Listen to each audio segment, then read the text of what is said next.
University Health, we provide academic medicine for all. Coach, Jake from State Farm. Well, Patrick, it's official. You saved with home and auto insurance. You're the league's most valuable bundler. MVB? Me? He's surprised. Man, I just did not see this coming. This is truly unexpected. I'm gonna start locking this place up. Hey, you done? Bundling, just another way to save with the personal price plan. Like a good neighbor, State Farm is there.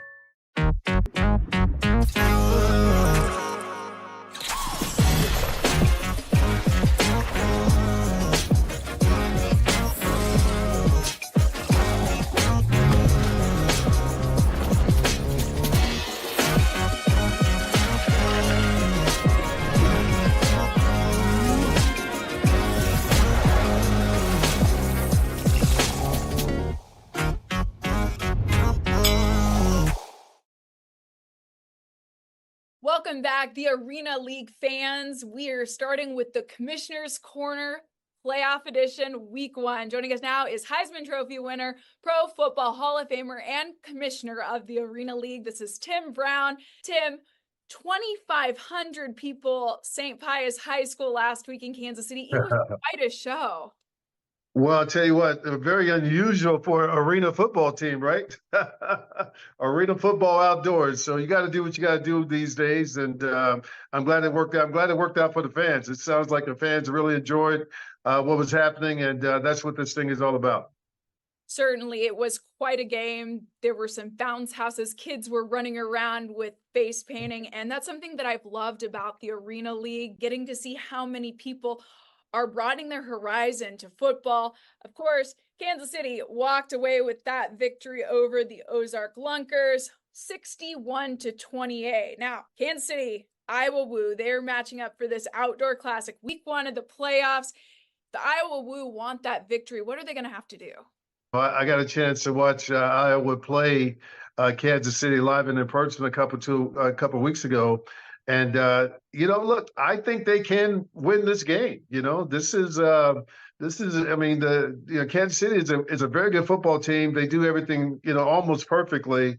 But they can be beat, no doubt about it. So I just think the Woo really have to concentrate on not making mistakes. They make so many big mistakes that it ends up costing them the game. So they were in that game. At one point, they were only down by, I think, 4 or 6 points late in the third quarter. And all of a sudden, 4 or 5 turnovers and big mistakes. And, they end up losing the game big. But this is a doable game. I think it's going to be a great game, and really looking forward to seeing it. And Kansas City does have a lot of momentum. They're first in the league. They've had 7 wins and 1 loss. So they're going to keep on trying to ride that momentum. Oh, yeah. I mean, this is the perfect time of the year, They're sort of in a sort of catch-22, They, you want to be happy that you're winning, but that everybody's shooting for you. So, they're going to have to be on their P's and Q's. But I tell you what, it's a well-coached football team. They got some players who understand the game and how to play this game. And they're going to be tough to beat, no doubt. The Duluth Harbor Monsters, they will be taking on the Ozark Lunkers over in Duluth. This is August 3rd, 7 p.m. game. What can we expect out of this? Tell you what, these number 2, number 3, they're going to be fighting tooth and nails to get to that championship game. So I think this is going to be a barn burner. I really do. I mean, these teams have been pretty much even all year, all summer. So I think, for them to be facing off in the playoffs is only right. So looking forward to it. Again, I keep harping on mistakes and all that kind of stuff. But in this game, in this arena football game, because literally a turnover could mean 6 points for the other team, because maybe your defense won't be able to stop them, and when you get a couple of scores behind, it can be really tough to catch up. So but looking forward to this game also. And in Minnesota, they have really good action at the games. I can speak to Kansas City being there in person. The fans really have been reacting so well. And we are going to see a Minnesota Viking player, Robert Tate, there for the coin toss. What do you think that means for the fan experience? It's always great, and for us, it lets us know that we're on the map. People see us, people recognize us. and people are willing to come out and support us. And I think that's a huge feather in our cap, no doubt about it. But for the fans, when they see a guy from the NFL, from whatever, come and participate, it just makes them feel as if whatever money they paid, hopefully not that much, has been worth it for them, And you've been to some of the games too. How has that been meeting the fans? It's been great. I think the police officers who were around me probably got tired of him because, I think I signed about 70 footballs that night. It was crazy. But, look, when you step out in the public, that's what it's all about. And if you're not able to make it to the game, of course, always search the Arena League on YouTube. Those games are at 7 p.m. But, of course, we want to see them there. After this first round of the playoffs, we've got an August 10th championship. How does that work?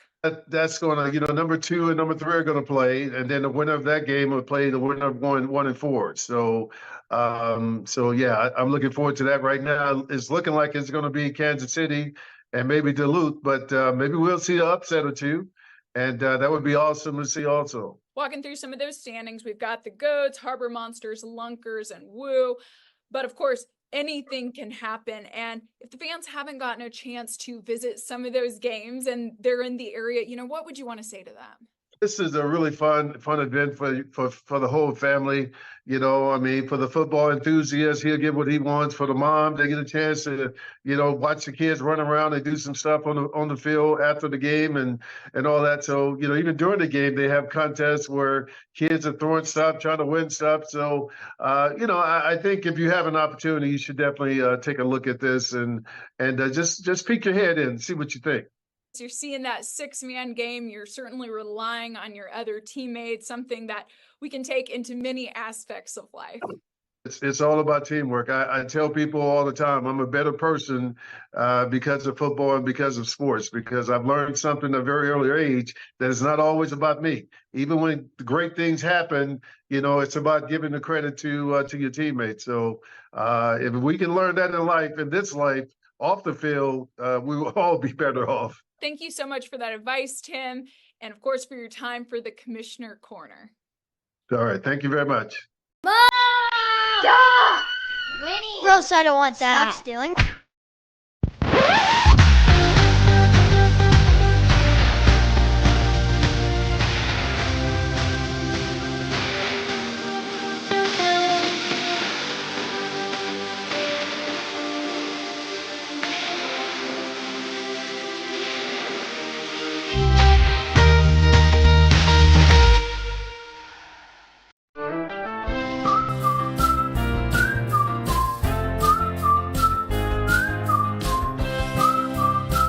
Hello, I'm John, a coach here at Blue Beetle Pest Control.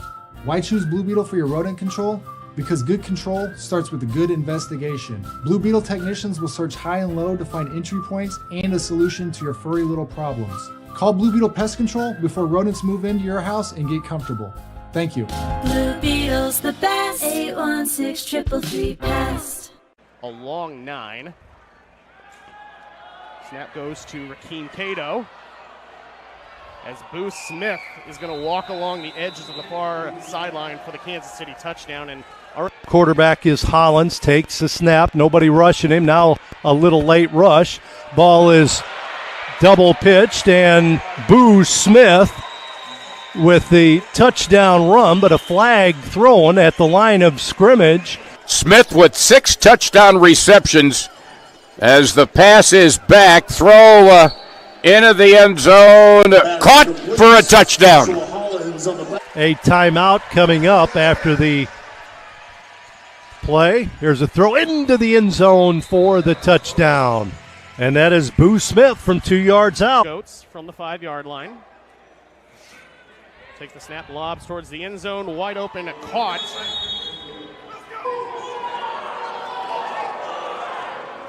Cato throws it over the middle. Contact again and a flag again. This time looking for Boo Smith. Martinez goes to his right. Back to Cato looking into the end zone. He throws it high, and it is caught. We've seen a couple of those tonight as Cato's going to go wide open over the top. Touchdown Kansas City for Brian Cox. Boo Smith circles in motion near side. Hollins escapes one, throws high, leaping grab. Did he make the catch? Yes. Motion man Smith, straight ahead, cuts outside, wide open in the end zone for an easy score there. Nobody watching. Blocking back, their run out of the pistol. Snap back, Hollins gets rid of it, sidearm, caught inside the 5, and the big guy takes in 2 for the touchdown. He carries 2 tacklers. Boo in motion right side in the end zone. Hollins going to throw it short. Ball is caught by Martinez, and he dances into the end zone from 10 yards out. From the 2-yard line. Hand off, big hole up the middle. Touchdown. Again, all sorts of time. Penalty markers are down. Open in the end zone. Touchdown, Kansas City. Punchinella. They have a different quarterback. They snap it back and pitch it to Cato. Cato throws it to Smith, and Smith will trot in on the 4th down. Double pitch from 17 yards out. He's got Williams in the backfield with him, blocking for him. Hollins rolls to his right, throws it downfield. It is caught and into the end zone. Martinez with a 25-yard reception and a score. Points in and out of his hands and frustrated with himself. Defender was closing in quick. 4th down play. Martinez reaches out. Touchdown, Kansas City. 3rd touchdown. Here's another one by the quarterback Hollins, rolling around, throws it into the end zone, and it is bobbled and caught by Martinez from 15 yards out.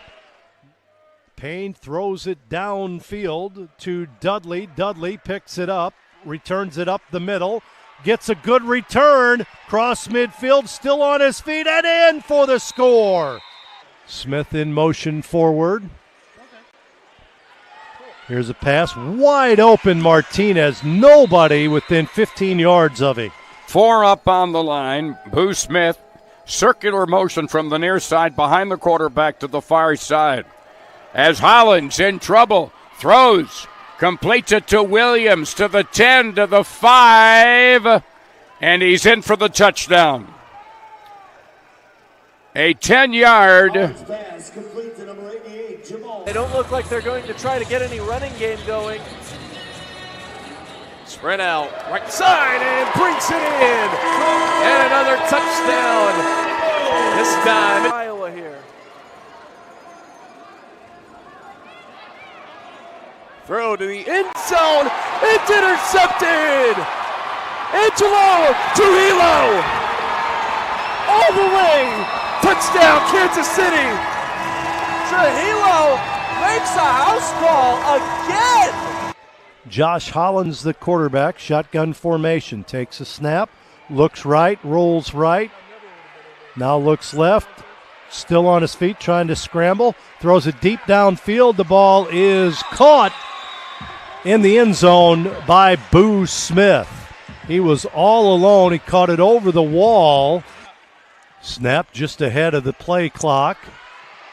Hollins, all kinds of time, dancing around, fires it in for the score. Smith with back-to-back touchdowns. This one from 5 yards out. Parlay it in traditional football. Look out, Wenzel. Oh, he fumbles it, and right into the arms of Kansas City's Lamar Robbins. He was in process of getting sacked. Pickup of 7. 2nd down and 3. Play action fake, throw to the end zone, caught. Boo Smith.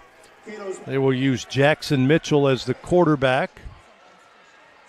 Takes a snap, pitches it back to him. This is Matt Rush.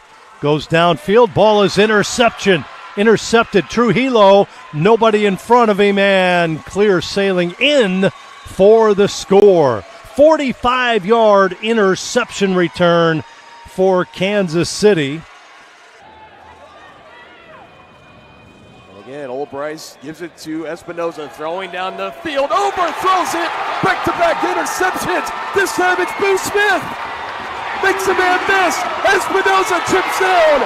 Back-to-back pick sixes. Happy birthday, Boo Smith. Shows off the dancing skills in the end zone.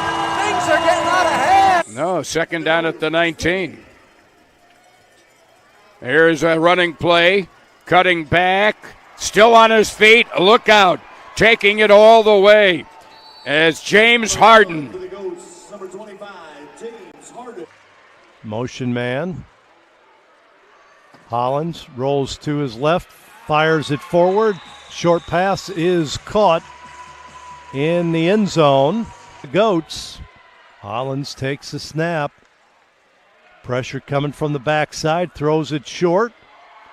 Diving in, and the score for the Goats. Another touchdown. Duluth. 3:06 remaining. With it now, Hollins. Hollins throwing open in the end zone. Touchdown. Touchdown. Kansas City, Martinez. Second separation, and just let that one hit the turf. As Tyler Meeks in coverage for Kansas City. Boo Smith, another interception. Trying to take it back to the house again. Avoids the tackler. Touchdown, Kansas City. Unreal.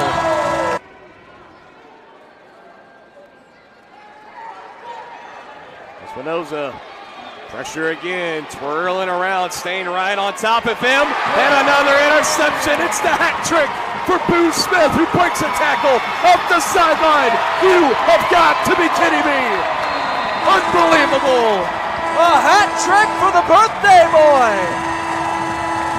The only part he had he's putting on tonight is that hat trick on defense. Here's the snap. The give back to Martinez. He's going to try to eat up the clock. Now he's going to run for it, and he's going to get in for the score. Well, we'd said 72. They're going to tack on another touchdown just for good measure. Oh, Bud Light Genie? Wishes? Hit me. Make me tall. Easy. I wish aliens were real. Be nice. That's an alien. Hang with Dustin Poirier. You started without me. You thinking what I'm thinking? Let's go. What do you bench? Cool. You and I should get in there. Is that funny? Hey, grab me one too.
Or score quickly, and so they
Malik Wilson.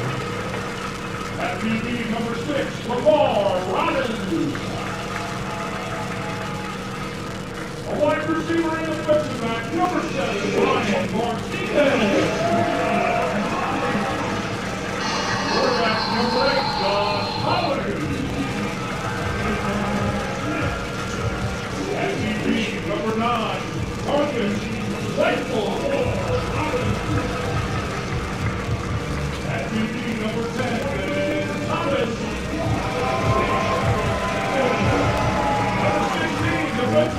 Aaron, you want to get going up through the zone ups? Sure. At linebacker number 20, D-Way Godfrey. Got anything to do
August here in Fort Kansas City, Missouri, and on the Science Warriors. We are back as we kick off the postseason of the inaugural season of the Arena League. It's the top seed Kansas City Goats, 7-1 overall on the year. They are earned hosting the 1-7 overall, the 4th-seeded Iowa Blue. The fourth time these two teams will square off against each other.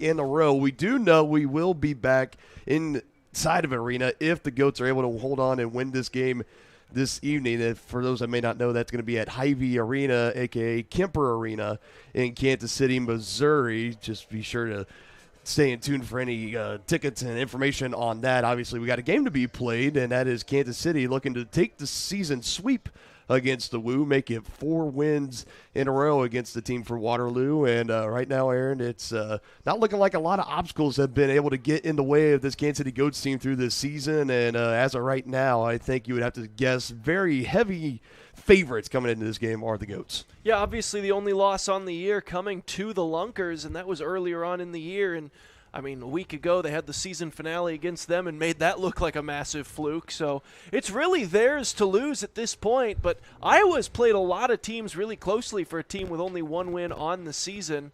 For the most part, their defense likes to step up, and anytime a defensive team, if you're going to be bad, if you're shining spot is your defense, you can usually at least keep things competitive, and that's what they've done this year. They're hoping that maybe that can turn itself into maybe a little playoff run here, get hot at just the right time. Kansas City's just hoping to continue business as usual. Should be a great game. Obviously, we've been hyping up Boo Smith, Deontay Boo Smith out of Mizzou all season long. He's been the front runner for MVP. He's the best player in this league. And then a week ago, he was kind of stymied a little bit. So someone finally was able to take the top off the offense rather than the other way around, negating any of those deep balls. And it was Ryan Martinez's showcase last week. We'll see where Kansas City decides to feed a majority of their targets here today. Should be exciting to watch. It looks like the coin toss as the Woo are going to be receiving the opening throw-offs. We'll see that offense back out there first against this Kansas City Goats defense. And that was the big takeaway last week, Aaron, and a big win against the Lunkers. They took the rubber match. It just kind of seemed like one of those games that just kind of drug on a little bit. There were definitely opportunities where it could have been a really close game for the Lunkers. Again, battled with injuries. They were a little bit short-handed, backups in, inexperienced players in the system playing, and that showed as they had a lot of opportunities and a lot of things go wrong for them in that game last week against Kansas City. They're currently up in Duluth, taking on the 2-seeded Duluth Harbor Monsters, as the winner of that game will punch their ticket to take on the winner of this game in next week's Arena Mania Championship game.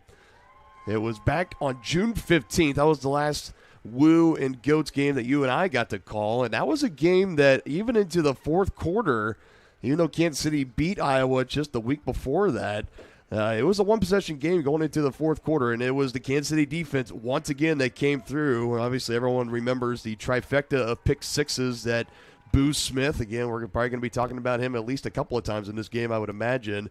That was his birthday all the way back then on June 15th, and we helped propel the Goats to a 58-38 win. That's the closest game that there has been between these two squads whenever they have faced off. Again, Kansas City has won all three games, and usually by an average of scoring 82 points per game. So we got Angelo Trujillo ready to throw it away for Kansas City, and back to receive for the Woo. It's going to be number 10, Kyler Henson out of Greenville University. Got a couple of new faces since last we saw Iowa on our broadcast.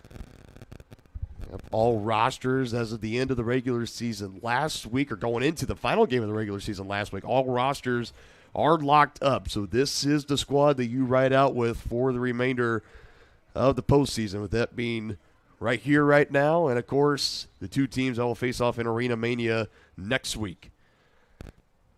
Which we're hoping is right here on the Western Missouri front. Absolutely. Waiting, getting a few things in order here for the official. Hands the ball over to Angelo so he can throw it away in the air. Another good crowd on hand tonight, braving the hot weather. Fortunately, sun setting behind the stands in the press box. So plenty of shade here on the home side of the stands, the only side of the stands, I should say, but still plenty of shade and out to see some great action as we look to punch our ticket to another Kansas City football championship game, as this one is up in the air and we are underway here. A good return here with plenty of space, cutting up to the far side, getting close to midfield. Ball came loose towards the end. They're going to say that he was down, as Kansas City thought they might have stripped that ball loose out of the hands of Kyler Henson. But a good return will set up the Woo very nicely as they set up for their first offensive possession. This hasn't really been something that's affected Kansas City's defense, though, all year. They've been very good on defending short fields, but, yeah, that was almost massive for Iowa right off the bat with that good return. Almost broke to the house, but decided to make maybe one too many cuts. Yeah, plenty of new faces on this Woo team since we last saw him. We'll get to those in a moment. This is Orville Nelson as he floats this one and completes it in the Goats territory, making the catch, pinned up immediately against the walls, and that's Jamal Couch. Yeah, nicely done there by Couch, and even better by the quarterback there, Vernon Sharp, stepping up in the pocket after Nelson, after initially fumbling the snap on what looked like a bad exchange, but managing to find Couch on the crossing pattern and putting just the right amount of touch on it so that Couch could use all 6'5" of that frame to go up get the first down. Nelson will throw again, this time to the end zone, and a mistaken coverage. Touchdown, Woo, and it's number 0, Miles Goulbourne. And this is definitely something we saw back in the first meeting between these two, even though it was a couple of different receivers, but the height advantage that Iowa has over these Kansas City defensive backs, this is the matchup where it's the most distinct. This is the tallest receiving core in this entire league, and that's going to be where Iowa is going to want to go with this ball if they try to pull this upset today. Going to try to take advantage of some of that size. Goats brought 2 on the pressure on that last play, got burnt. They do it again here. This one oversailed out of the end zone and incomplete. But, Aaron, I don't think as the last ranked or last seeded, I should say, Iowa Woo to come out on the road against the top-ranked Goats. You get the ball to start the game, and just a couple of plays later, you hit pay dirt and you're up top early. Yeah, obviously that's you can't draw up a start any better than that for Iowa. Get the great return, come out, couple of really nice plays through the air right to the end zone. It gets you feeling good. It makes you start believing that, hey, maybe it can be. Why not us? Things like that. That's just kind of the sense you need to give your squad early on. And now Iowa sits here with a 6-0 lead over Kansas City, and now it's going to be down to stopping this Kansas City explosive offense. You can't come out, have the nice drive, be feeling good about yourself, and then immediately give it right back. And, all right, well, now it's a scrap again. I mean, you want to try to ride this momentum early when you're the underdog. Yeah, 2 sides of that coin. One, going out, getting the score to start the game. Then if you can flip it, if you can get a stop here on defense and get the ball back, a potential chance to double your score, go up 2 possessions, that would be absolutely crucial here for the Woo if they can make it happen. It looks like we got Justin Olabryce, number 8, ready to throw it down the field. Back to receive for Kansas City. Looks like Anthony Sherless, after being inactive last week, sitting out that regular season finale against the Lunkers, back ready to receive this one for Kansas City as he takes it almost near the back of the end zone, trying to make a move, and is brought down immediately. Good job on the coverage team. That's Carson Walters, number 14, that got down there and wrapped him up in the end zone. And they're ruling that a safety. Well, he took the throw off in his own end zone and tried to stretch it out to the near side, make it up the near sideline, and just could not get away as Walters was all over him. And, I mean, how much better of a start can you have if you're Iowa? And you saw the replay there. Walters isn't there. If you have Sherless able to turn the corner there, he had plenty of green grass in front of him to maybe at least make a move, definitely avoid the safety. But now instead, you couldn't ask for a worse start if you're a Kansas City fan right now, seeing your defense give up the opening drive touchdown and now a miscommunication and just a mental error on special teams with the safety. All of a sudden, 8-0 Woo, and on top of that, the Woo are going to get the ball back. Yeah, and that's one of the big rules of this league is maybe wanted to just let that ball hit the ground and take the touchback, decided to chance it, make the return, and this one takes a bounce. Ben Thomas collects it for the touchback. They'll bring it out 5 yards. That's where the Woo will set up shop. But yeah, if you just let it hit in the end zone, you give yourself a touchback, you start at your own 5. Not the best field position in the world, but certainly not the worst thing ever, and at least you keep the ball. Decided to try to return that with great coverage downfield by Iowa.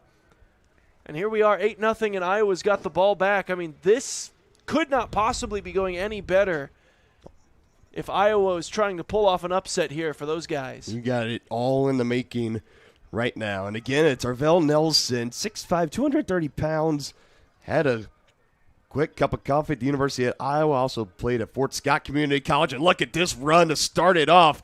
Near midfield, Goats trying to strip the ball out. And I'll tell you, for Iowa, that pendulum momentum definitely on their side to open this thing up. Another huge chunk play and a fresh set of downs. Yeah, they have yet to run an offensive play that hasn't gained a first down or scored. Nice run there, by the way, Kyler Henson. First running play of the day we've seen here early on. And so they can do it both ways, through the air, through the ground. Iowa's looking sharp offensively. And Nelson getting his first start at quarterback. No better time than in the franchise's first postseason game. We got whistles down the field. We'll stop this play momentarily. It looks like we had a timeout called. And it will go against Iowa.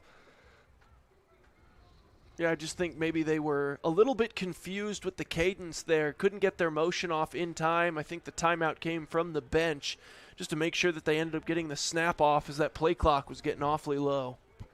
So the normal traditional quarterback, you've seen the Woo, they've gone through plenty of them this season after starting the season already behind the 8 ball, losing them, their starter due to an injury. They brought in Vincent Espinoza, who was the starter for the majority of the regular season. Then there towards the end, we saw Vernon Sharp, 6'2", 210 pounds, out of Graceland University, step in. He did have 435 yards, 11 touchdowns, 5 interceptions, and just completed about 32% of his passes. Just not quite good enough to get the nod here in this postseason game, as they're going to continue to stick with Nelson as he fires it down the field. Risky pass, and it is intercepted. Down the field, right about the 5-yard line. I believe that was Ben Thomas that got there and got it. And it was indeed, and a big turnover by this Kansas City defense. And that's definitely something that they have excelled at all year. Ball hawking secondary. They have thrived on takeaways all season long. And this might have been their most desperate need of one that they've had all year. And here we are, drive number 3 of the game. We're finally getting a look at the Kansas City offense. Interception number 9 of the 2024 season for Ben Thomas. High snap in the back of the end zone. Rakeem Cato pushed out. It's recovered. And a touchdown for Iowa. Unbelievable. Well, even when Kansas City makes a play to get themselves back into it, Iowa just cannot stop with the hot start here. Bad snap goes way over Cato's head, and then Derek Wilson, Johnny on the spot, just picks up the loose ball, turns to the ref and said, hey, look what I found. Man, oh man, what a start for Iowa right now. This is incredible what we are seeing right now. So all of a sudden, 14-0 Woo on top of the Goats, just like everybody had it drawn up. And they're going to go for the 1-point conversion here. Nelson, low man in the backfield. Pressure comes immediately, gets rid of it. Good contact up against the wall. That's Goulbourne again. They're going to call him short, and the conversion not successful. Words continued to be exchanged after the play. Down on the field, it's Dwayne Autry, number 20, a linebacker, also was inactive last week. But again, rough start here for the Goats. You give up that opening drive touchdown to start the game, and then a safety on the throw-off return, and now the first offensive snap of the game goes over the head of Cato into the back of the end zone and recovered for the touchdown. Got to find a way to try to settle in here if you're number 1 team. Yeah, obviously, Kansas City fans have come to expect a certain quality of playoff football in recent years. Don't want to disappoint the home crowd, and Kansas City's in a deep hole already. See if the offense can maybe get that snap down going forward. I'm sure they'll figure that one out on the sideline. They haven't really had issues with snaps very often this year. And already, so we're going to see a new return man back for Kansas City. It'll be Kayvon Smith out of Iowa Western Community College. Throw off in the air again from Ullebryce. And just in front of the goal line, trying to stretch out far side, and the Woo are right on top of it. Bringing in the finishing touches on the tackle is Sean McFarland out of Tarleton State University. And now we will see this Kansas City offense try to come out and reboot things a little bit. Get off to a better start. 1st and 10, deep in their own territory. Yeah, but obviously this is still a little bit better of a start than the last time they were returning a kickoff. So, Cato sending Martinez in motion. They hand it to him. Had a pair of rushing touchdowns last week. Gets by one defender and close to about the 20. And that is where the play will stop. Last on contact, number 4, Derek Wilson for Iowa. And there's a good one play, 1 first down already picked up. Yeah, and Martinez does a good job protecting the football as well. As you can see, Iowa's strategy early on is just going for those takeaways. As he was being tackled, just smacking at that football, trying to pop it loose.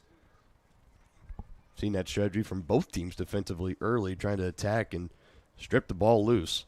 Martinez in motion again. They hand it off to him again, up the gut, this time to the far side, and couldn't quite get away from the first tackler. Rustles him down to the ground, and that is all that play has to offer. Lenroy Naismith. Strong physical contact as Martinez maybe just picked up a couple, and they'll call he got about 3, second down upcoming. Interesting that Kansas City, who hasn't really been much of a run-happy team this year, going to it so heavily here early on. Make it 3 in a row. This time, Corral Hill laterals it back, and here we go. Smith, and he gives it off. Lead this is Jamal Williams up the far sideline. Officials deferring, touchdown, Kansas City. Nice balance on display there from the big fella. Couple of laterals, and that might be just what the doctor ordered here for the Goats. Sluggish start to this thing. As many disasters as you can squeeze into a 5-minute period you can think of. But that might be just enough to get the juices going the other way. Maybe just exactly what the doctor ordered. 1-point conversion try here for the Goats. Cato throws back corner. Not completed. Again, looking for Boo Smith. There is a flag down, so we'll see. As all indications showing Boo Smith that the right shoulder of his shoulder pad being exposed underneath the jersey. As the pass interference called official against Iowa, so they'll move it up just in front of the goal line, right at the 1. Kansas City will get another crack at it. And I think even Boo Smith was upset with himself that even with the pull on the jersey, he thought he should have caught that ball. Cato fakes to Martinez, pumps once, twice, third time a charm, and he finds in the back of the end zone again. It's Jamal Williams. He capped it off with a big rushing touchdown thanks to a couple paralaterals, and now squeezes off the conversion try. And for the meantime, Kansas City halting that Iowa Woo momentum as they look to get back into this thing. Yeah, and what a huge addition to this offense Jamal Williams is already proving to be. Couple of weeks in a row that he's come up with some really key moments, especially down in the red zone using that big frame. Got the touchdown, got the conversion. Yeah, had a big game last week as well. 6'5", 230 pounds out of Central Methodist, local Kansas City kid. And he is showing up for the hometown team, at least for the time being. Woo 14, Goats 8. Angelo Trujillo ready to throw it away again for the Goats. Henson back to return for the Woo. Henson had a pretty good return on the last one. This time, good coverage by the Goats, getting down there in a hurry and halting him up right around the 10-yard line.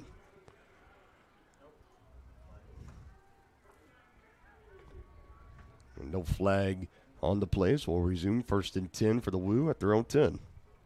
Yeah, I think it was just a player slow getting up there, Breon Murray. And trying to see if he's trying to shake it off. And yeah, he'll stay out there and play some defense. Just was a little slow getting up, but he says he's good to go. Well, now we're going to have another timeout burnt here by Iowa. 7 minutes, 19 seconds still here in the first quarter. And already burning 2 timeouts. And we'll see if that will come back to haunt him a little bit later on in this game. You mentioned Breon Murray, which was a little slow to get up there again. He's going to be staying in the game. A late season addition for Kansas City out of Coffeyville. Also had some time at Virginia Tech in the ACC as a Hokie. Going into last week's game, 16 tackles and 2 interceptions in 4 games that he had with the Goats. He added on 2 more interceptions last week, including a pick 6 against the Lunkers, as he has just helped reinforce as what many might argue to be the best secondary in the league here in Kansas City. So you got Murray in there, obviously Ryan Martinez. Angelo Trujillo leads the league in total interceptions and total pick 6s as well. Kansas City continues to show why Even in a league that is tailored around high explosive offense, that why it might be defense that still wins championships. This one coming to the near side and right up against the wall and stopped immediately. Again to Henson, getting him involved early in this game are the Woo on offense. And that was the first offensive play that didn't result in a first down one way or the other, or a touchdown for Iowa. A little 5-yard out there, but they have been cruising apart from the interception that they threw earlier. Henson in motion again. Nelson takes and throws back across his body and incomplete. Looking back the other way to Carson Walters. And that's a big drop. If he's able to bring it in, might have a chance to pick up the first down. Instead, he'll bring up 3rd and 5. That was a well-designed screenplay right there. I like what they're trying to do, and it really should have worked. He had the blockers out in front of him. They had the offensive line release as a whole, and then a screen to the player that's the de facto right guard, right tackle, I guess, in Walters, but just unable to connect on the pass, and that's a shame. There was some green grass ahead of him. Give Henson another head start. One rusher coming for the Goats. This time, Walters able to squeeze it with both hands, makes a move, picks up the first down near midfield. Yeah, took the defense for a ride a little bit there. Getting that first down and just dragging Kayvon Smith. Shoved him forward for a few additional yards. Might be a tone setter type of a play right there. Offenses love to feed on that when they take the physicality to the defense. Now under 5 on the play clock, getting it away. Whistle's blowing again. Now they have a penalty flag, and definitely looked like some early movement there. So it's going to be a false start on the Woo. That'll back him up 5 yards. Yeah, I think Jamal Couch was just a little bit anxious to get his route going down the field. It obviously looked like he was running something deep. He was smelling touchdown on whatever that play call was and took off a little bit early. So that'll back him up, and we'll see what they've got for first and just a little bit longer. And we know usually when they give those receivers the running head start, there usually is a little bit of like a grace yardage, I think is what you've explained to us. But I think that one definitely crossed it there. That's why the flag came out. You would need quite a bit of grace on that one. Yes. So to Ola Bryce, back to Nelson over the middle, to McFarland, back to the original line of scrimmage. Big body, taking a lot of Goats down with him. Now another flag comes in the air. I think they're going to get Autry for what they're going to rule a late hit. Whistle hadn't blown yet, but I think they decided that because he was being held up, that to come in leading with your helmet at that point, I think that's what they're going to get here. Yeah, well, Autry looked like he was one of the ones actually holding him up there for a minute. Somebody for Kansas. I don't know if we can get another look at that. So I do apologize to Autry there. It was one of his teammates. He was framed by me, but ignore that part. Is it? Yeah, number 5. So that's Kayvon Smith. He's tagged with it. No, number 9. That is Marcus Zweifel. He gets called for it. Yeah, Zweifel just a little bit tardy to the party on that one, and the officials will penalize him accordingly. Looking to pass, Henson, wounded duck, goes out of bounds, incomplete, ricocheting off the Goats' home bench. The bench with some bad hands there. It came right back all the way to the sideline. Still ends up back with a fan, though, but yeah, just nowhere to go with that football, and they already have been picked off once today, so I think it was smart to just give up on that play, throw it away. Don't try to force anything. You try to force something against this defense in particular, and you usually start watching someone run the other way. Already seen one example of that early in this game. Looks like it's going to be a direct snap again to Ola Bryce, who might go with Nelson. No, they just go over the head of Ola Bryce. Back corner of the end zone and wide open again for an Iowa Woo touchdown. That is Daniel Crowell, number 16. Able to bring that one down, and another touchdown pass on the day for Ravel Nelson. Iowa continues with the hot start, going back to a 2-possession lead now. They've struggled on these conversions, but thankfully they have a safety somewhere in the middle there that helped pad out a couple of points. But we'll see if they're able to finally get one of these conversions down. But, man, this Iowa offense is looking sharp. Pressure from the Goats again, and able to put it in for the conversion is Walters. And I'll tell you what, I think there might have been a lot of fuel to the fire during this week of preparation for the Woo. Maybe seeing a lot of the word going around here in Kansas City as everyone's making the preparations for the championship game to be taking place at Hy-Vee Arena, old Kemper Arena in Kansas City. Maybe thinking, well, everyone's just writing us off, so there's only one thing that we can do is go in and pull off the upset and potentially win the whole thing. Because one thing is for sure, if they're able to hold on to this 21-7 lead right now and pull off this victory, they'll be back on the road next week. It's just a matter of will it be up in Duluth or will it be back here in the Show Me State down in Springfield against the Lunkers.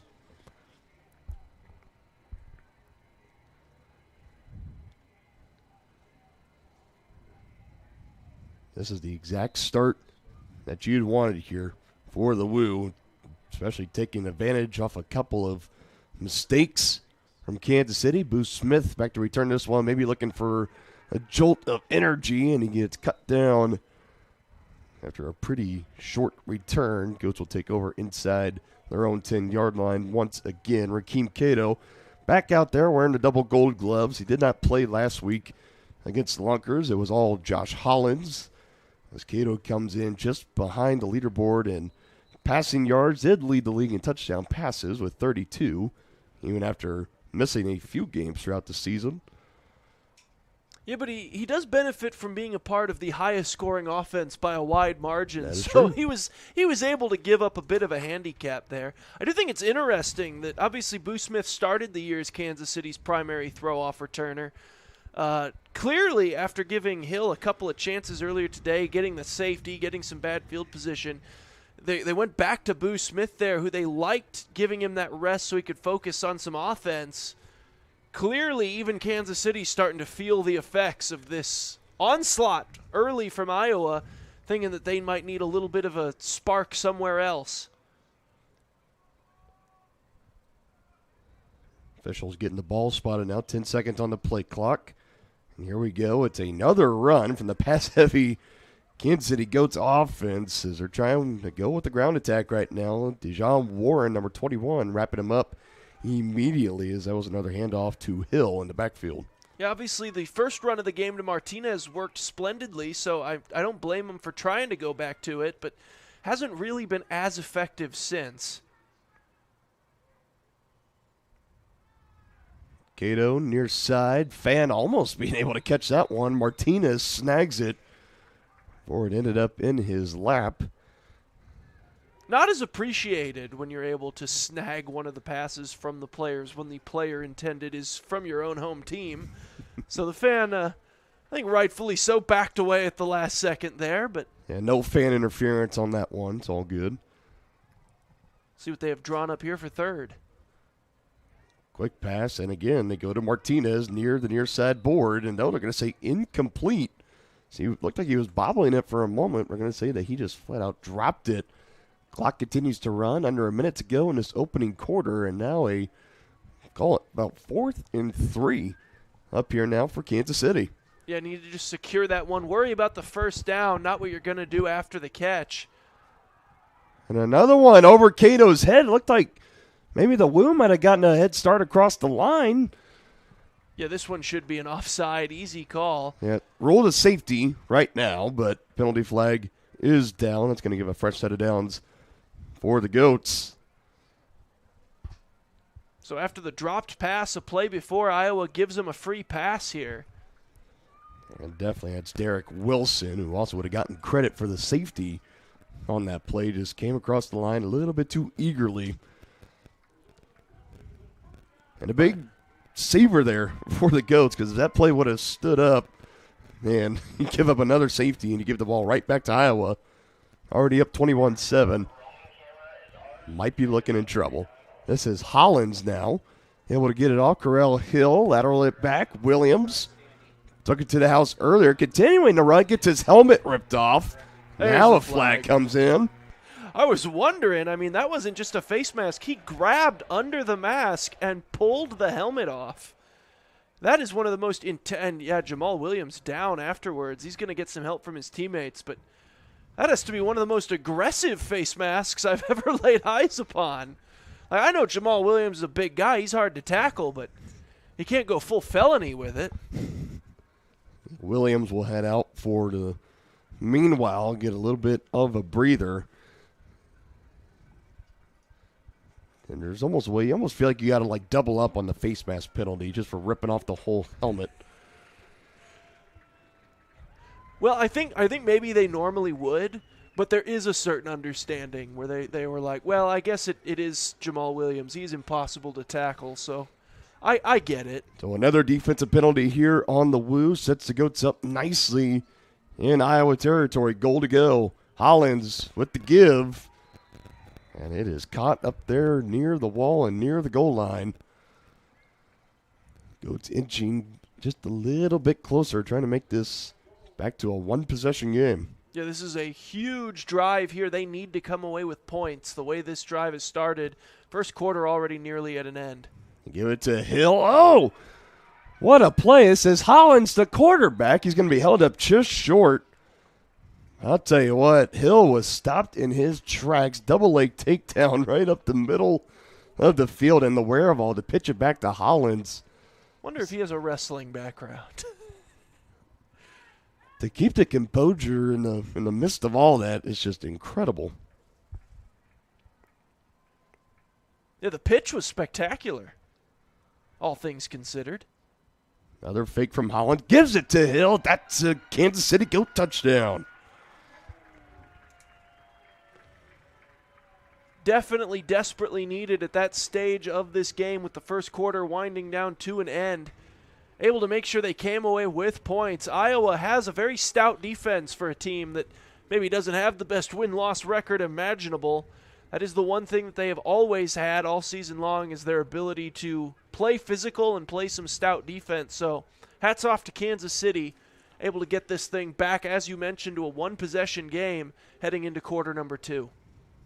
And right as the first quarter comes to an end as well. Goats gang playing it safe, going for the 1-point conversion. Hollins in the backfield, pitches it back. Martinez runs up front, got one man to beat, pulls him over, and in for the conversion. Unbelievable.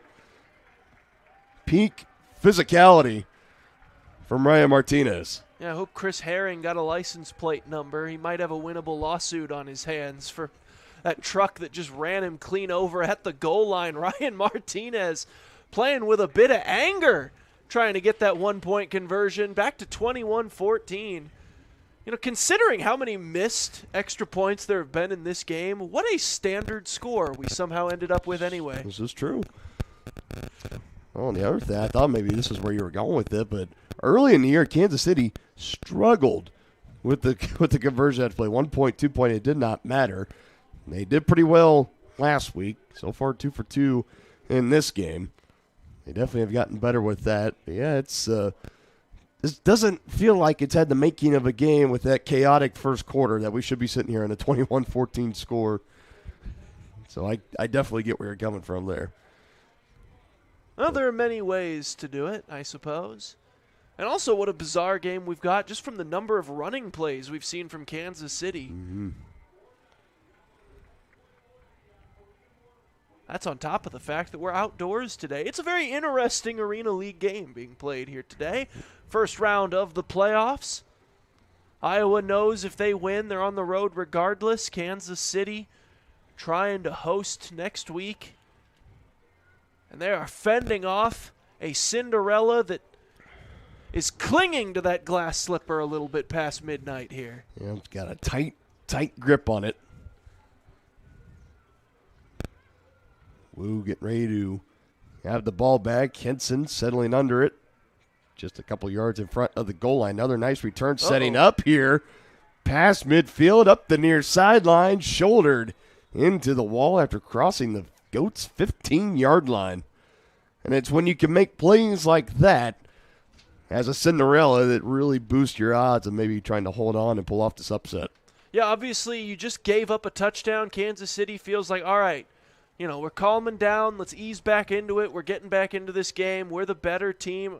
And, I didn't even see this flag way back here. Oh, yes. So scratch everything I was about to say about Iowa managing to stem off a little bit of the momentum that Kansas City was dragging back to their side. Well, it's a perfect example because we were getting ready to go down the road of the big separator in this game right now is the play of special teams. Really well for the Woo, fairly poorly for Kansas City. However, that penalty bringing them back, so now we can look at the penalty margin right now. Just 1 in the game right now for Kansas City, 5 already for the Woo.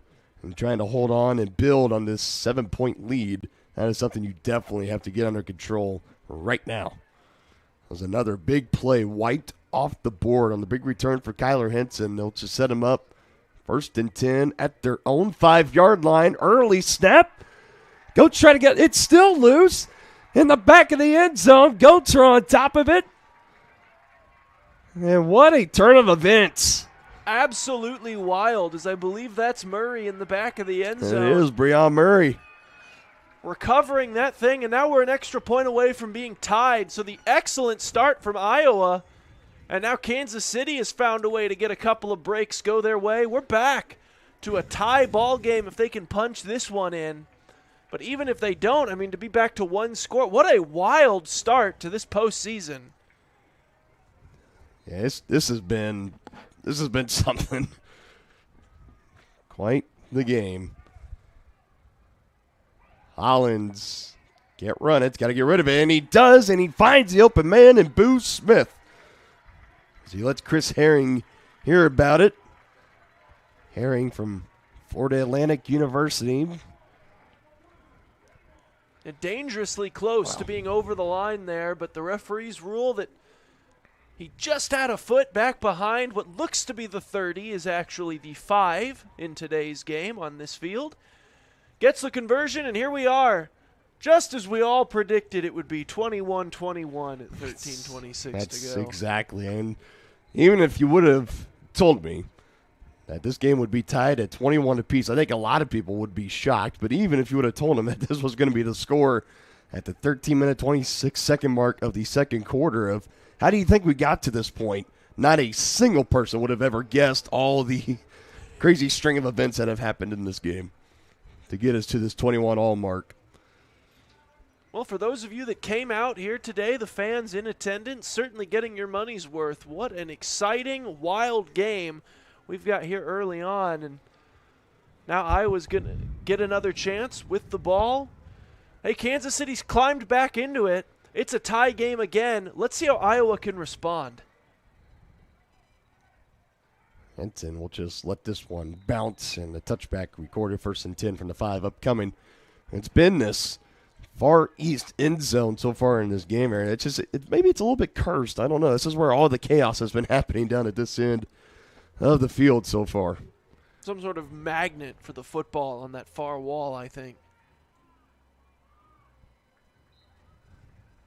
Couple of bad snaps in the safety, as you mentioned.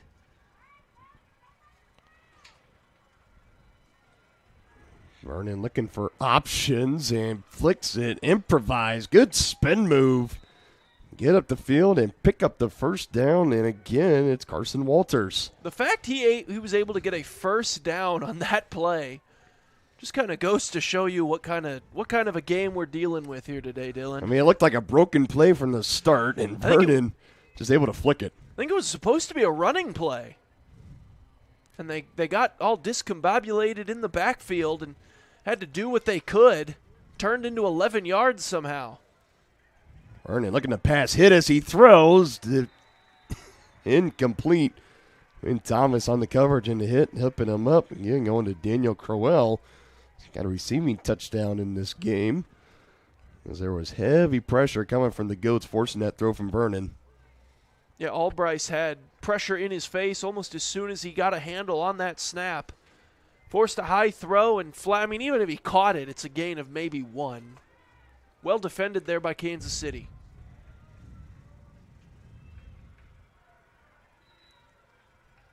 Once again, it looks like that was Couch. Couldn't get the snap off before he was about 3 yards downfield.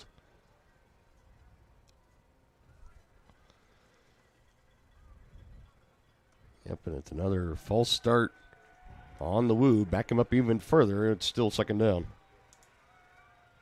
You mentioned it earlier, too, the penalty issues here for Iowa. I mean, the fact that they are the team coming into this at 1-7 and are easily being dominated in the penalty margins right now, and we're still tied, is nigh on miracle work for Iowa to this point. Yep, 6-1 in the turnover margin, or in the penalty margin, I should say, between Iowa and Kansas City. Ola Bryce in space. Good open field tackle by Ben Thomas, and a herd of goats come in and finish off the play. Angelo Trujillo in there, as well as Kayvon Smith. A good job breaking down one of the standout defensive players in the league, Ben Thomas. And he's having himself a legacy game thus far here in the first half. Every defensive play that's there to be made for Kansas City seems to be being made by number 10.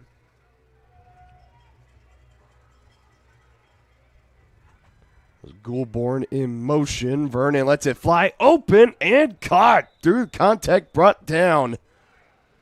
What a catch down the field. And again, it's Jamal Couch using that big frame to reel it in. 6'5", 240 out of Mississippi State.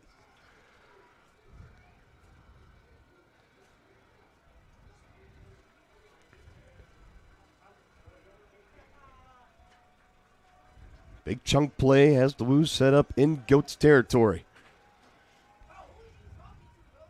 Vernon avoids the rush from Robbins. Gets it away. End zone contested. Hold on to it. Touchdown, Iowa. Back to Crowell again. Well, there you have it. Iowa backed up at their own 5 to start this drive. I asked the question at the beginning. We're going to learn a lot about this team right here, how they handle the adversity of giving away their big lead. Now it's back to even. Let's see how they respond offensively. Well, they come right out, go right down the field. Business as usual thus far today. Another touchdown for the Woo. And tight coverage from Angelo Trujillo as well. So even a perfect throw and a great catch to complete the sequence. Double pass. And it is caught. Jamal Couch had the big catch to set up the touchdown throw to Daniel Crowell, and now he reels in the conversion after. And tied, no more. Back with the lead are the Woo, 28-21. 9 minutes, 25 seconds left here in the first half. Yeah, nicely done there. Heads up aware play after catching the ball in the flats. To remember the rules of this league, second forward pass allowed. Throws it downfield. A little bit of a bobble there by Jamal Couch, too, but able to finally corral it before the defense was able to get over to him.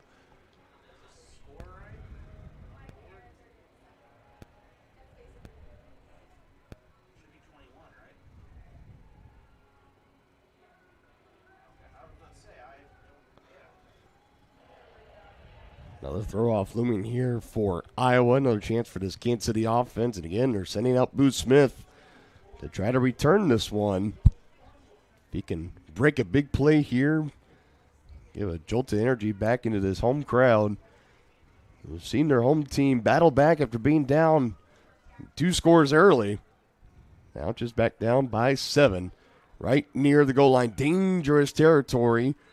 And he'll be tripped up again. That's McFarland getting down there, and Smith not getting any further than the 6-yard line. And moving around a little gingerly there. Appears to be okay.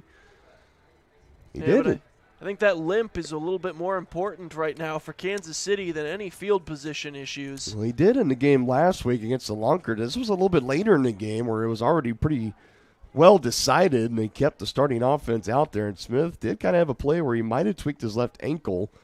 Got to talk to him briefly after the game, and he said that he was okay and he wasn't going to be missing this game. Obviously, he's still out there as Hollins has this one deflected, and it goes incomplete. Yeah, that is all eyes right now on number 1 out there, still walking around noticeably with a limp, like you mentioned, Aaron. And this is the guy that the offense primarily revolves around. If you're the offensive coordinator, Tyrone Groves, and head coach Dorsey Golston. Another pass play here over the middle. There, they give it to Boo. Tries to make a move. And is brought down. A pretty good gain on second, however. And you know Iowa's looking out for him, considering the game he had in Kansas City the last time we covered these two teams. And it wasn't even his offensive presence in that game. No. He did have one receiving touchdown, but he also had 3 pick sixes on defense. Another good tackle brought in by Warren as Kansas City continues to try to get the running game going. It'll be another fourth down play, about 2-3 yards to go.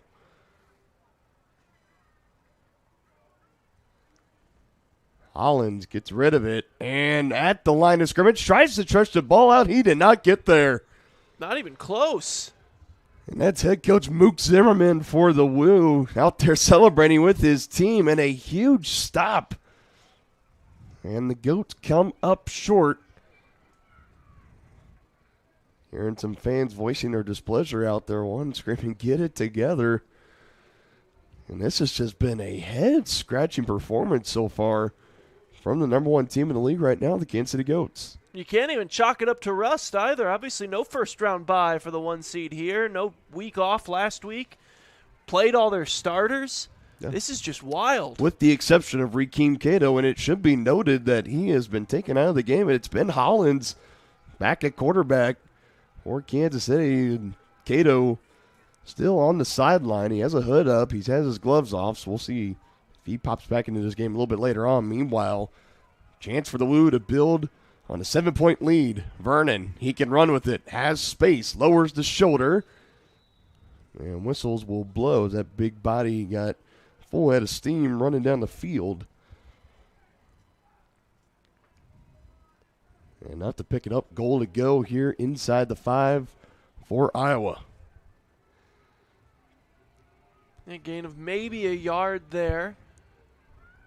Have to imagine defenders out there just thankful for the wall's proximity at that point. He is a big fella coming downhill at you. Ola Bryce to Vernon, and he'll just take it himself. A light jog.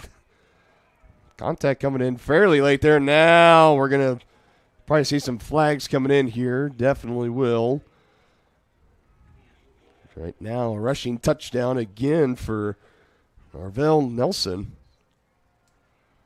We'll wait to see as they try to sort out all the dirty laundry on the field. And that's Dwayne Autry. That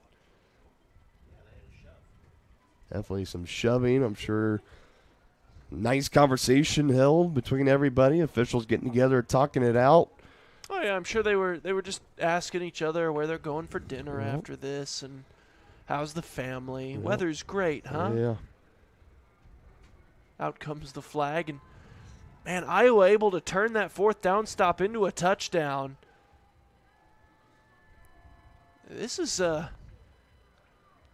not an issue that's going away for Kansas City. No. They're not. They got back to 21-21. Maybe there was a sense, especially among these KC fans. All right, finally we're back. Okay.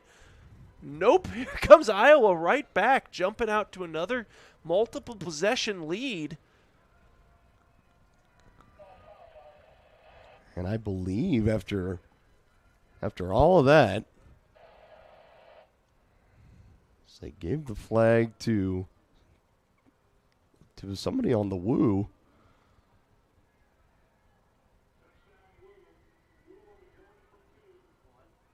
So touchdown stands.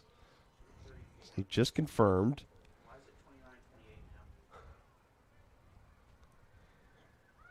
34-21 to score, and the Woo are going for the 2-point conversion as the ball is spotted all the way back in midfield. We've seen one of these earlier on in the year as well. Last week, actually, the offense with a personal foul after a touchdown and had to go for 2 from way back here. Nelson gets a big block, able to heave it. Has a man 50-50 ball. Goes incomplete. Breon Murray in coverage on Kyler Henson. I'll tell you, that ball had a good chance as Nelson had the space and time to throw it in that back far corner. Yeah, if you're Henson, though, you can't wait back on your heels like that on a flutter ball. You need to be working your way back up the field. Try to get in a better position to go up, be the front man for the jump ball. I think his quarterback would have liked a little bit more assistance from his receiver when you're throwing one up like that, but obviously that problem is going to arise when you're trying to go for your conversion from the 25-yard line. Well, now we're getting ready to see this Kansas City offense back out on the field, barring any misfires happening on the throw-off return, which we have seen already with the safety given up early in the game that put up the Woo 8-0. This is an offense that got turnover on downs, and that already gave the Woo great starting field position on that last touchdown drive to put them up 34-21.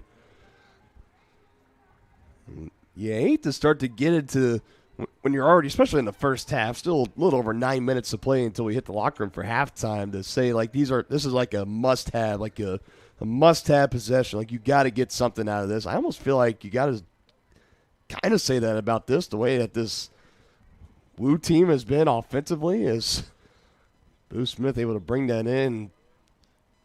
Right, I mean, he was right. He had to at the battle edge of to the get it goal to line. the one. I mean, they take over, I mean, just in the shadow of their own end zone. I mean, you cannot afford at this point to even bobble that snap and be one step out of sync. You got to make sure that you are perfect offensively here if you're Kansas City. In a drive where you feel like you got to get down the field, get some points. Now they adjust the clocks. We're running a little over 4.5 minutes until halftime. Holland sends Martinez in motion, throws it quick, and hit immediately. Lamar Wilkes of Anna Maria College. And again, that's Boo Smith. And again, a little bit slow to get up. They're ruling that incomplete as well. Hit Jordan loose at the end. This gives you a chance for the Woo defense. You can be a little bit aggressive here. Nice one-handed snag brought in by Hill. Able to hold on to it. That'll give the Goats a little bit of breathing room. So he brings it out, and they're going to spot him right at about the 5 or 6 yard line. Still 2 more downs to get about 5 yards.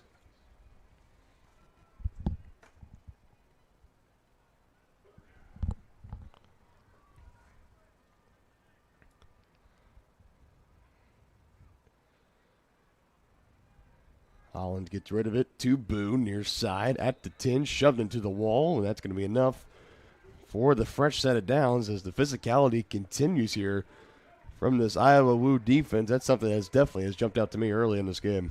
Yeah, and Boo Smith definitely feeling it more than anybody, having to absolutely earn each and every yard he has gotten here today, playing through that injury. See him down at the bottom of your screen. Hill in motion. They fake to give to him. Give it to the big body, Jamal Williams.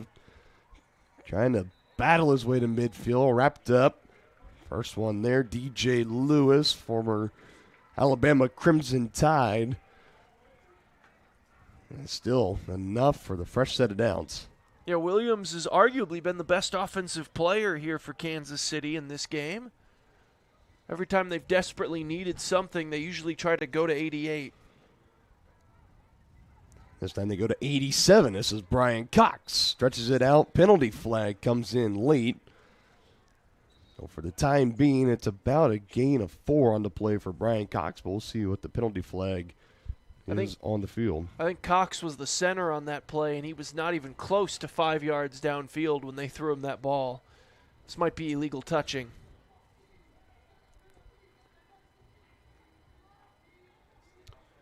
And you would be correct on that, partner. So that stretch feels awfully unnecessary now at the end of that play. Kansas City continues to just not be able to get out of their own way.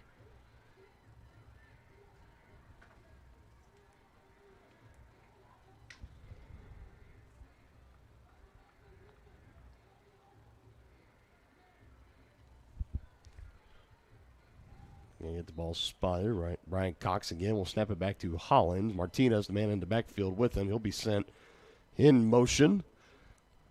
Snap to Hollins. Steps up, avoids the pressure. Waiting, now fires. And did he catch it? And that's the question. Incomplete. That's Brian Cox again trying to plead his case. The official comes in. It looks like they're going to have a conversation about it. It's hard to tell with the near side wall being in the way and the spectators. It looked like it was definitely a low throw from Hollins.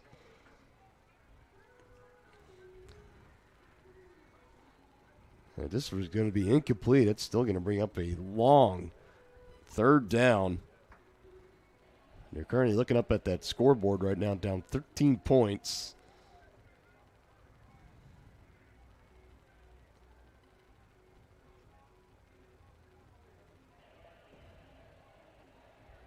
I think they're going to take a timeout here, and I think they're going to look at this a little bit more. So it'll be interesting to see. We got various cameras scattered out down there. I wonder if one of them might have gotten the best look at it, again, up against that near side wall. And this would be a huge pending completion right now, so it would at least bring up a nice third down and manageable with still third and fourth down to give on this possession. The Goats, it is important to note that they will receive the throw off to start in the second half after the Woo started with the ball in the first half. So a potential chance to try to score a touchdown here, or maybe potentially double dip and try to get yourselves back into this ball game. As I would believe where this game is right now, 34-21, is the largest deficit the Goats have had facing this Iowa Woo team all season. Again, they've met 3 times in the regular season. The Goats winning all 3 of those games, 82 points per game on average in those meetings. They met all the way back June 8th. That was the first one up in Waterloo. The Goats win 91-56. And then the closest game between these two was in Kansas City just 7 days after that, 58-38. And they met once more back on July 20th, where the Goats were a point shy of 100, 99-60. And absolutely wild here. I mean, Kansas City might have to use a surrender option here, as they've actually called an illegal forward pass. They said Hollins was across the line fully. And so, yeah, that's what Kansas City's going to do. They're going to just surrender this ball rather than go for it on 4th and 25. And Iowa makes another defensive stop. Now, Coach Golston getting out there trying to plead his case. The official has got to be careful to not get himself tossed out of this game early. Second time that this Woo defense has gotten a stop on this Kansas City offense. And now a chance here for the Woo. If you can find a way to manage this remaining 57 seconds and go down the field and score another touchdown. 1 minute, 57 seconds. Excuse me. That upright is placed perfectly. It is perfectly there to block whatever that first number is. So even better news for the Woo. 1 minute, 57 seconds. Now, granted, in the Arena League, I mean, that might be good news for the Goats. Enough time to make a stop and get the ball back. Could very well be. Things move quickly here in the Arena League.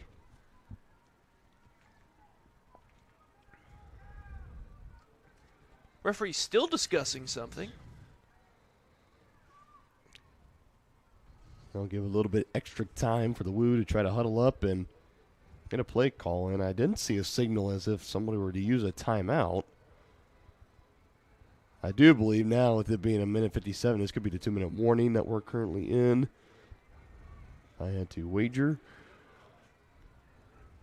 Just looking around, still a good crowd on hand here tonight, but definitely a lot of surprised faces in the crowd this evening. Not very many people that have been following the Arena League for its whole entire inaugural season were expecting this in the first round of the postseason.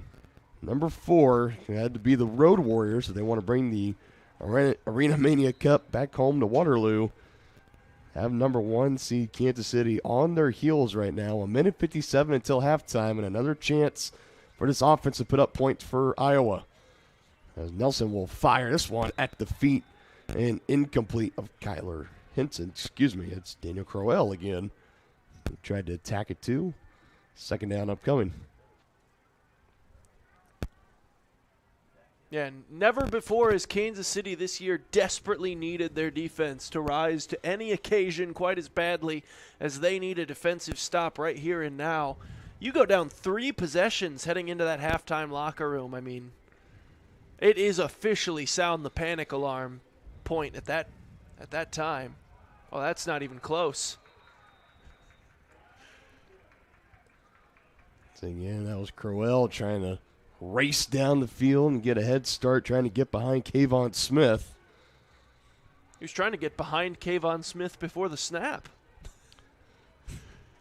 It's incredible. 7th penalty of the game on Iowa, only 2 so far for Kansas City, and yet the Woo currently up by 13 points. Don't see that all too often, especially here in the Arena League.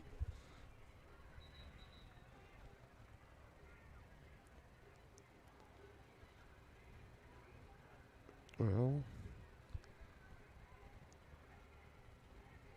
word coming in. Did the Goats decline this penalty?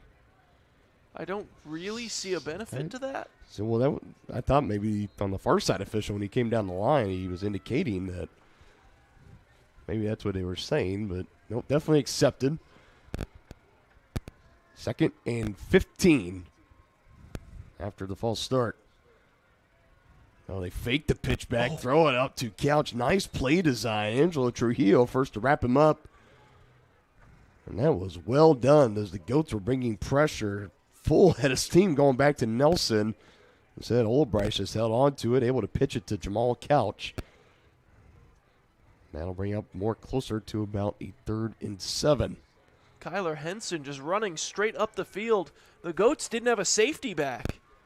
So he was just standing over there with that deep official wide open. Another one. Big drop. Incomplete. Nelson trying to get rid of it. And had his man in a huge drop there on 3rd down. Now we'll see how aggressive this Iowa team wants to get here. 4th down and 7 in their own territory. About the 18-yard line. And all indication says they're going to go for it. Now this Kansas City crowd starting to get loud, trying to get behind their defense.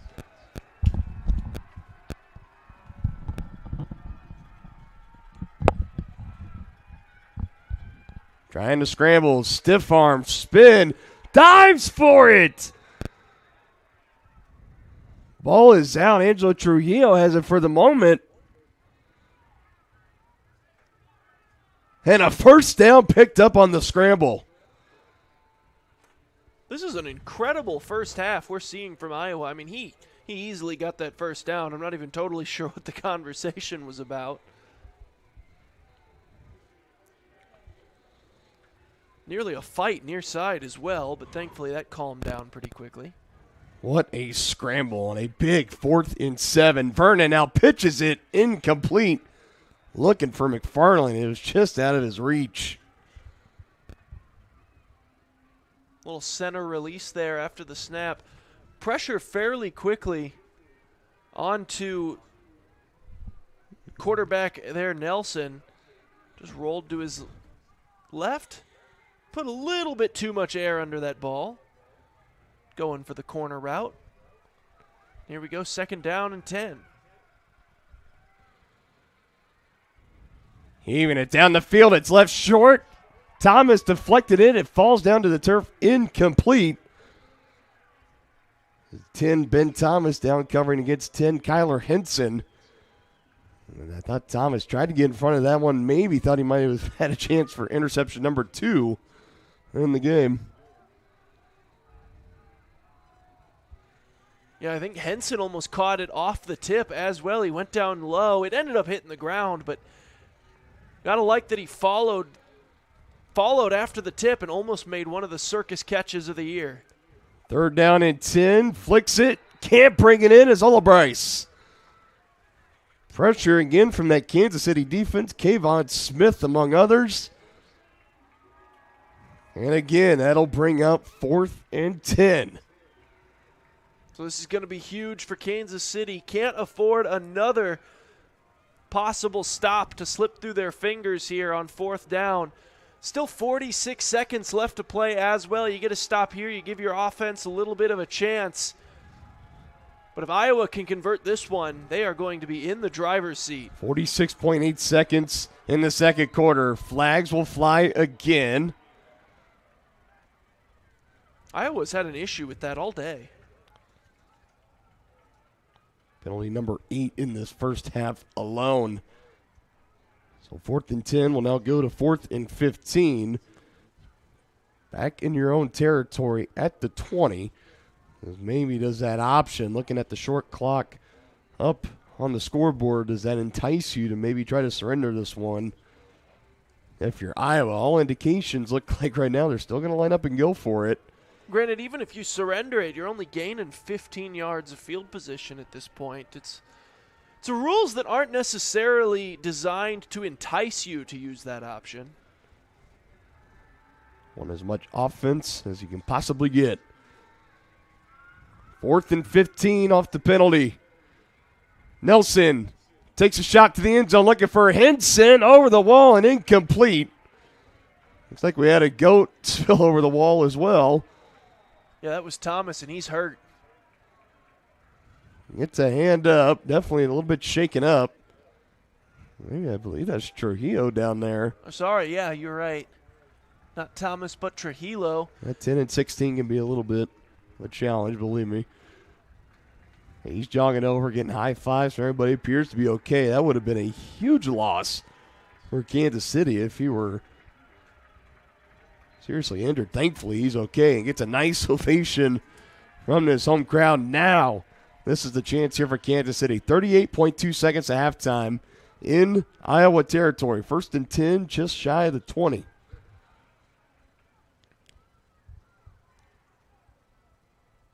Hollins again deflected by Warren. Got a fingertip on that ball. And Boo Smith was furious. He thought he had a lot of space to run if they could have gotten that play off, but nicely defended once again by Iowa. That's the pride of their team, that defense. And another one deflected back to Hollins. Ball is loose. It's scooped up. Letting this one play out. Now they'll discuss it, I'm sure. We'll see. Ricocheted back to Hollins. Looked like knee was down. Surely looks like he was down. I think he was trying to get off a forward pass so that he wouldn't lose all that yardage. I don't really know why he caught the... I mean, I guess just gut instinct gets deflected right back into your face.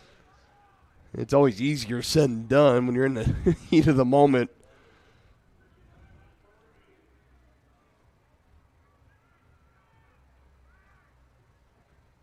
If you can't say right now, you'll definitely will just take the loss on the play rather than loss of possession. And loss of points. Loss of points, yep.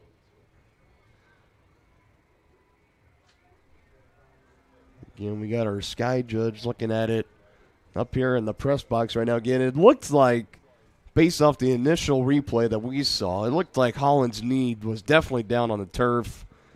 Like you had mentioned, Aaron, trying to get some kind of forward pass off so he can avoid the loss, but again, knee was down, so they'll just have to accept it. Clock stopped right now, 24.6 seconds. I'm sure they'll be adding some more on. I didn't see where exactly that time was at the time his knee was down on the turf.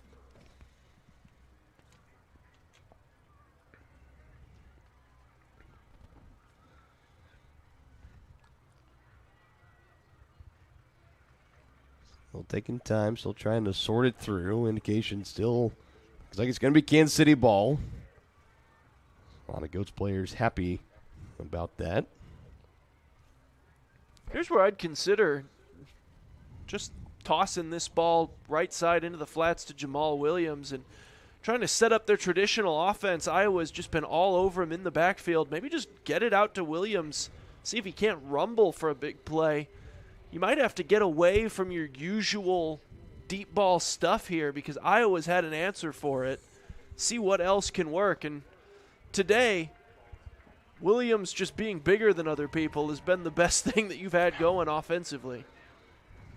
So it's confirmed knee was down. So good news, Kansas City able to keep possession. However, they did suffer the loss on the play.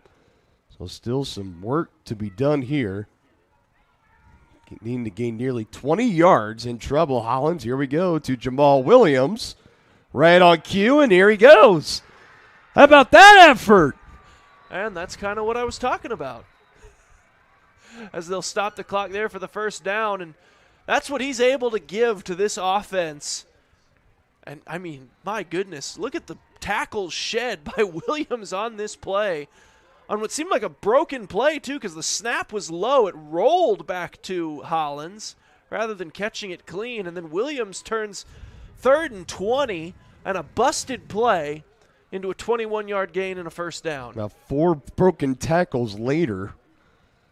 What a nice play for Jamal Williams, who, without a doubt, and an offense that has been sputtering all game long. He has been the offensive MVP for this Kansas City team. And don't forget, huge drive saver.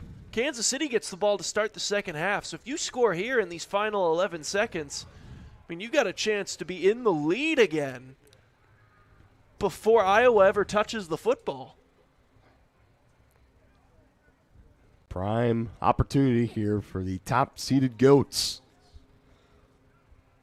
They were down by 2 scores early, were able to battle back, tie it up at 21 earlier in this game. We've seen the Wolves score 13 unanswered since. And now a chance for the Goats to potentially do the same here. Time running short here in the second. 11.2 seconds still on the clock. Still 1st and 10. Don't need to go. Martinez throws it forward to Hollins. Trying to run, is down inside the 5. Another timeout called. Right now, 0.7 is what's being showed. I think they could go back and add on a few more seconds. Getting into their bag of tricks are the Goats here on this play. Yeah, they taking advantage of the double pass rules. They go screen near side, throw back to the quarterback.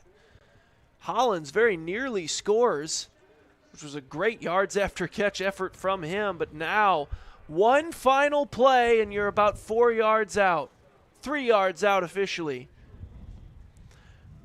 Now here's where I might even be tempted to go back to your running game. Spread them out. Don't get boxed in like goal line running. But back to what you were doing earlier. Put Martinez in the backfield, send him in motion. Iowa is going to be expecting pass here. I would just try a straight handoff up the middle to Martinez. See if he can't just use a little bit of wiggle room. You're going to have to ask him to break probably 1 tackle. And if he does, you got a touchdown. That's Hill they sent in motion. He throws over the middle, deflected and incomplete. DJ Lewis on the deflection. Again, looking in the direction of Jamal Williams. And just like that, another stop as the first half comes to an end. And a shocker to everybody. The Woo getting real comfortable in that glass slipper that we talked about earlier. They lead the top-seeded Goats 34-21 here in Kansas City. First round of the Arena League postseason. And could we see our first potential 4 seed beating a 1 seed? We'll have to wait and see. Now, Kansas City will get the ball to start the second half, as we said. Now, obviously, without scoring there on that possession and play, takes away the option to be in the lead again on that drive, but you can easily go down if you can put together a nice drive to start the second half. You're back within a score. You can easily use that to climb your way back into this thing. Things are not necessarily totally bleak here for Kansas City, but if you're Iowa, this is exactly what you would have prayed for before this game started. Yeah, just to give a quick update again, our other playoff game happening up in Duluth right now. Harbor Monsters with the lead 19-6. 56 seconds remaining in the first half of that game as well. So if you want to switch over and see where that one comes to an end, it looks like maybe the Lunkers just recovered a turnover, so they're going to be having a chance here on offense, and they are. So that one, we'll see how that one goes. But yeah, currently sit here with the Woo up 34-21 over Kansas City. We're going to take a break here, and we'll break down more from the first half after this. You're watching the Arena League on YouTube.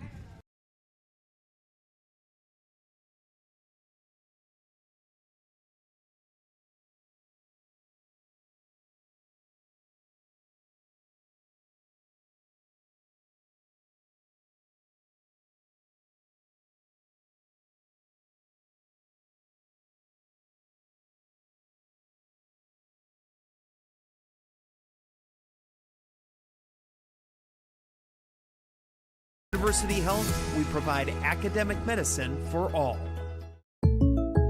Coach, Jake from State Farm. Well, Patrick, it's official. You saved with home and auto insurance. You're the league's most valuable bundler. MVB? Me? He's surprised. Man, I just did not see this coming. This is truly unexpected. I'm gonna start locking this place up. Hey, you done? Bundling, just another way to save with the personal price plan. Like a good neighbor, State Farm is there.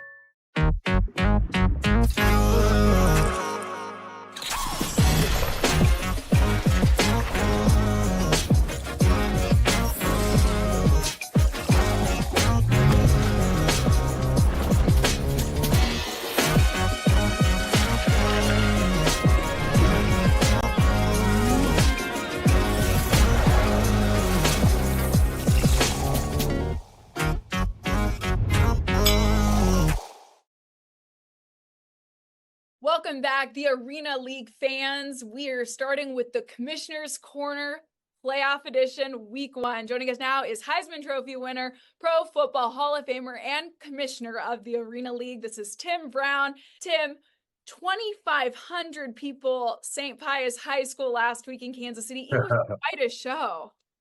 Well, I'll tell you what, very unusual for an arena football team, right? Arena football outdoors. So you got to do what you got to do these days. And I'm glad it worked out. I'm glad it worked out for the fans. It sounds like the fans really enjoyed what was happening. And that's what this thing is all about. Certainly, it was quite a game. There were some bounce houses. Kids were running around with face painting. And that's something that I've loved about the Arena League, getting to see how many people are broadening their horizon to football. Of course, Kansas City walked away with that victory over the Ozark Lunkers, 61-28. Now, Kansas City, Iowa Woo, they're matching up for this outdoor classic. Week 1 of the playoffs. The Iowa Woo want that victory. What are they going to have to do? I got a chance to watch Iowa play Kansas City live and in person a couple weeks ago. And, look, I think they can win this game. This is, I mean, Kansas City is a very good football team. They do everything, almost perfectly. But, they can be beat, no doubt about it. So I just think the Woo really have to concentrate on not making mistakes. They make so many big mistakes that it ends up costing them the game. So they were in that game. At one point, they were only down by, I think, 4 or 6 points late in the third quarter. And all of a sudden, 4 or 5 turnovers and big mistakes. And, they end up losing the game big. But this is a doable game. I think it's going to be a great game, and really looking forward to seeing it. And Kansas City does have a lot of momentum. They're first in the league. They've had 7 wins and 1 loss. So they're going to keep on trying to ride that momentum. Oh, yeah. I mean, this is the perfect time of the year, They're sort of in a sort of catch-22, They, you want to be happy that you're winning, but that everybody's shooting for you. So, they're going to have to be on their P's and Q's. But I tell you what, it's a well-coached football team. They got some players who understand the game and how to play this game. And they're going to be tough to beat, no doubt. The Duluth Harbor Monsters, they will be taking on the Ozark Lunkers over in Duluth. This is August 3rd, 7 p.m. game. What can we expect out of this? Tell you what, these number 2, number 3, they're going to be fighting tooth and nails to get to that championship game. So I think this is going to be a barn burner. I really do. I mean, these teams have been pretty much even all year, all summer. So I think for them to be facing off in the playoffs is only right. So looking forward to it. I mean, again, I keep harping on mistakes and all that kind of stuff. But in this game, in this arena football game, because literally a turnover could mean 6 points for the other team, because maybe your defense won't be able to stop them, and when you get a couple scores behind, it can be really tough to catch up. So but looking forward to this game also. And in Minnesota, they have really good action at the games. I can speak to Kansas City being there in person. The fans really have been reacting so well. And we are going to see a Minnesota Viking player, Robert Tate, there for the coin toss.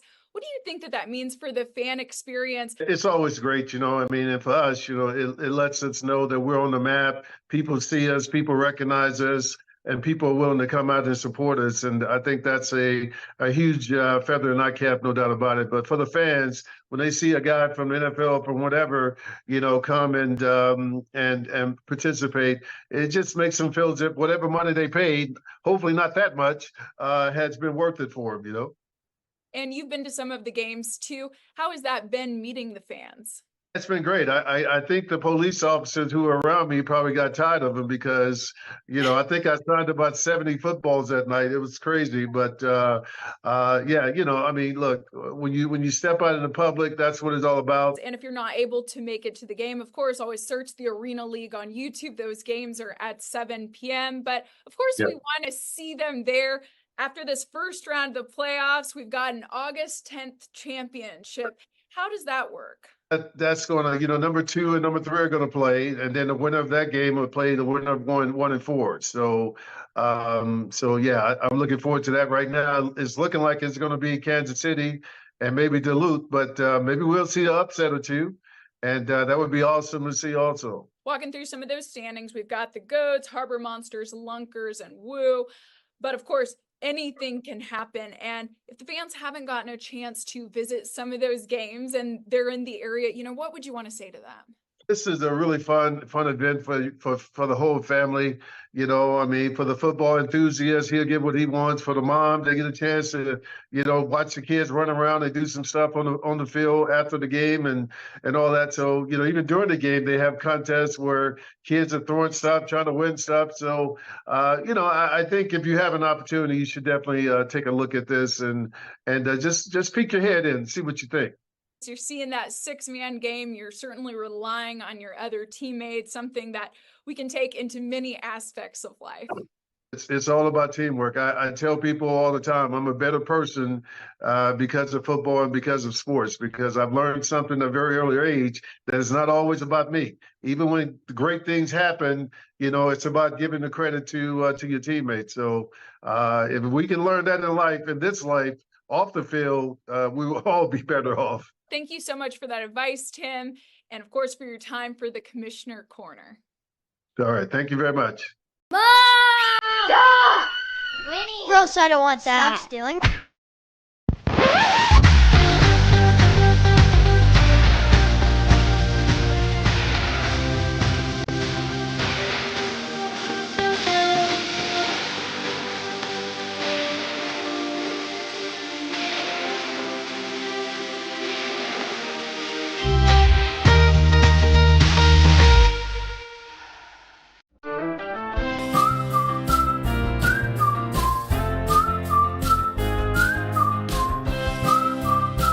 Hello, I'm John, a coach here at Blue Beetle Pest Control. Why choose Blue Beetle for your rodent control? Because good control starts with a good investigation. Blue Beetle technicians will search high and low to find entry points and a solution to your furry little problems. Call Blue Beetle Pest Control before rodents move into your house and get comfortable. Thank you. Blue Beetle's the best. 816-333-PEST. A long 9. Snap goes to Rakeem Cato, as Booth Smith is going to walk along the edges of the far sideline for the Kansas City touchdown. And our quarterback is Hollins, takes the snap, nobody rushing him. Now a little late rush. Ball is double pitched, and Boo Smith with the touchdown run, but a flag thrown at the line of scrimmage. Smith with 6 touchdown receptions as the pass is back. Throw into the end zone. Caught for a touchdown. A timeout coming up after the play. Here's a throw into the end zone for the touchdown. And that is Boo Smith from 2 yards out. Goats from the 5-yard line.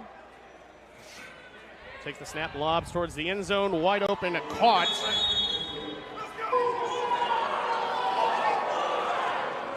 Cato throws it over the middle. Contact again and a flag again. This time looking for Boo Smith. Martinez goes to his right. Back to Cato, looking into the end zone. He throws it high, and it is caught. We've seen a couple of those tonight as Cato's going to go wide open over the top. Touchdown Kansas City for Brian Cox. Boo Smith circles in motion near side. Hollins escapes one. Throws high, leaping grab. Did he make the catch? Yes. Motion man Smith straight ahead. Cuts outside, wide open in the end zone for an easy score there. Nobody watching. Blocking back. They're run out of the pistol. Snap back. Hollins gets rid of it. Sidearm. Caught inside the 5. And the big guy takes in 2 for the touchdown. He carries 2 tacklers. Boo in motion right side. In the end zone. Hollins going to throw it short. Ball is caught by Martinez, and he dances into the end zone from 10 yards out. From the 2-yard line. Handoff, big hole up the middle. Touchdown. Again, all sorts of time. Penalty markers are down. Open in the end zone. Touchdown, Kansas City. Puchinola. They have a different quarterback. They snap it back and pitch it to Cato. Cato throws it to Smith, and Smith will trot in on the 4th down. Double pitch from 17 yards out. He's got Williams in the backfield with him, blocking for him. Hollins rolls to his right, throws it downfield. It is caught and into the end zone. Martinez with a 25-yard reception and a score. Points in and out of his hands and frustrated with himself. Defender was closing in quick. 4th down play. Martinez reaches out. Touchdown, Kansas City. 3rd touchdown. Here's another one by the quarterback Hollins, rolling around, throws it into the end zone, and it is bobbled and caught by Martinez from 15 yards out. Payne throws it downfield to Dudley. Dudley picks it up, returns it up the middle, gets a good return, cross midfield, still on his feet, and in for the score. Smith in motion forward. Here's a pass, wide open Martinez, nobody within 15 yards of him. 4 up on the line. Boo Smith, circular motion from the near side behind the quarterback to the far side. As Hollins in trouble, throws, completes it to Williams, to the 10, to the 5, and he's in for the touchdown. A 10-yard. They don't look like they're going to try to get any running game going. Spread out, right side, and brings it in. And another touchdown. This time, Iowa here. Throw to the end zone. It's intercepted. Angelo Trujillo. All the way.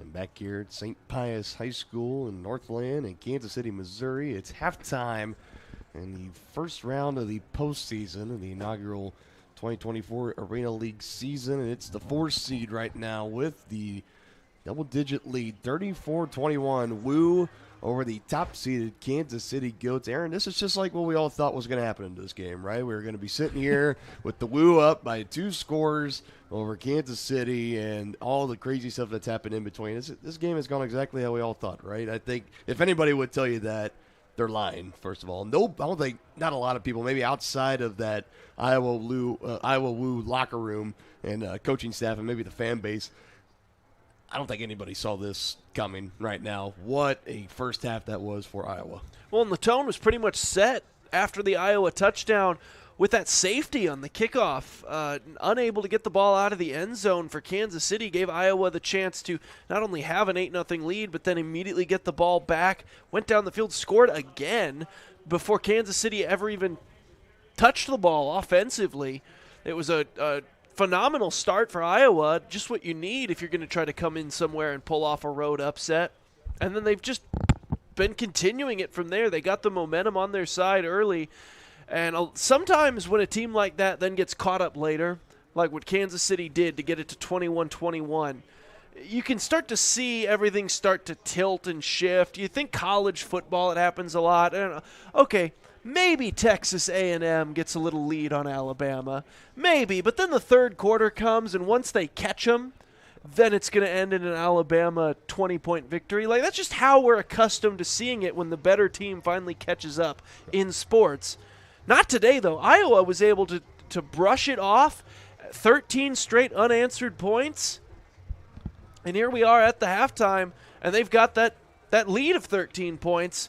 Kansas City will get the ball to start the second half, and, I mean, there's a lot of football left to be played, but it feels like they are going to need to score. Yeah, that's been the most impressive thing for me. It wasn't the opening drive or the opening possession for Iowa, where it just took them maybe 2 or 3 plays. They've set up on a nice return from Kyler Hinson, and then just a few plays later, they hit pay dirt, a touchdown pass, and wide open, too, usually on a secondary for Kansas City that is pretty vacuum tight on the receivers. They've been able to dial up some route patterns and combinations that have been able to get guys open, and give credit to the quarterback as well, Arvell Nelson, again, making his first start at quarterback tonight for Iowa after they have juggled through different quarterbacks throughout the season, mostly with Vincent Espinoza, who we saw all the way back in June 15th in Kansas City, and now it is Nelson's show, taking it over from Vernon Sharp, who's had the past couple of starts that closed out the regular season, and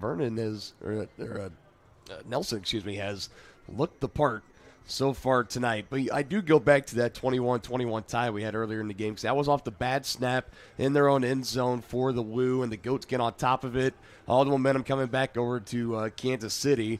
And the fact that they were able to just kind of ride that out, weather the storm a little bit, like you had mentioned, score 13 unanswered, and get some big stops on defense. They've seen them turn the Goats over on downs in their own territory, force them to surrender it, and then there to close out the second half on a drive that was at the 3-yard line, final play of the first half, and they're going to the back of the end zone again, trying to dial it up to Jamal Williams for Kansas City. He did have a rushing touchdown in that first half for the Goats. A lone passing touchdown right now going to Correll Hill, and both have been from Josh Hollins, who is right now appears to be the starting quarterback in this game. It started with Rakeem Cato. We didn't see him last week. He was set aside, didn't start against the Lunkers, is maybe just an indication that in that game last week, there wasn't a whole lot for the Goats to gain. They already locked up the 1 seed.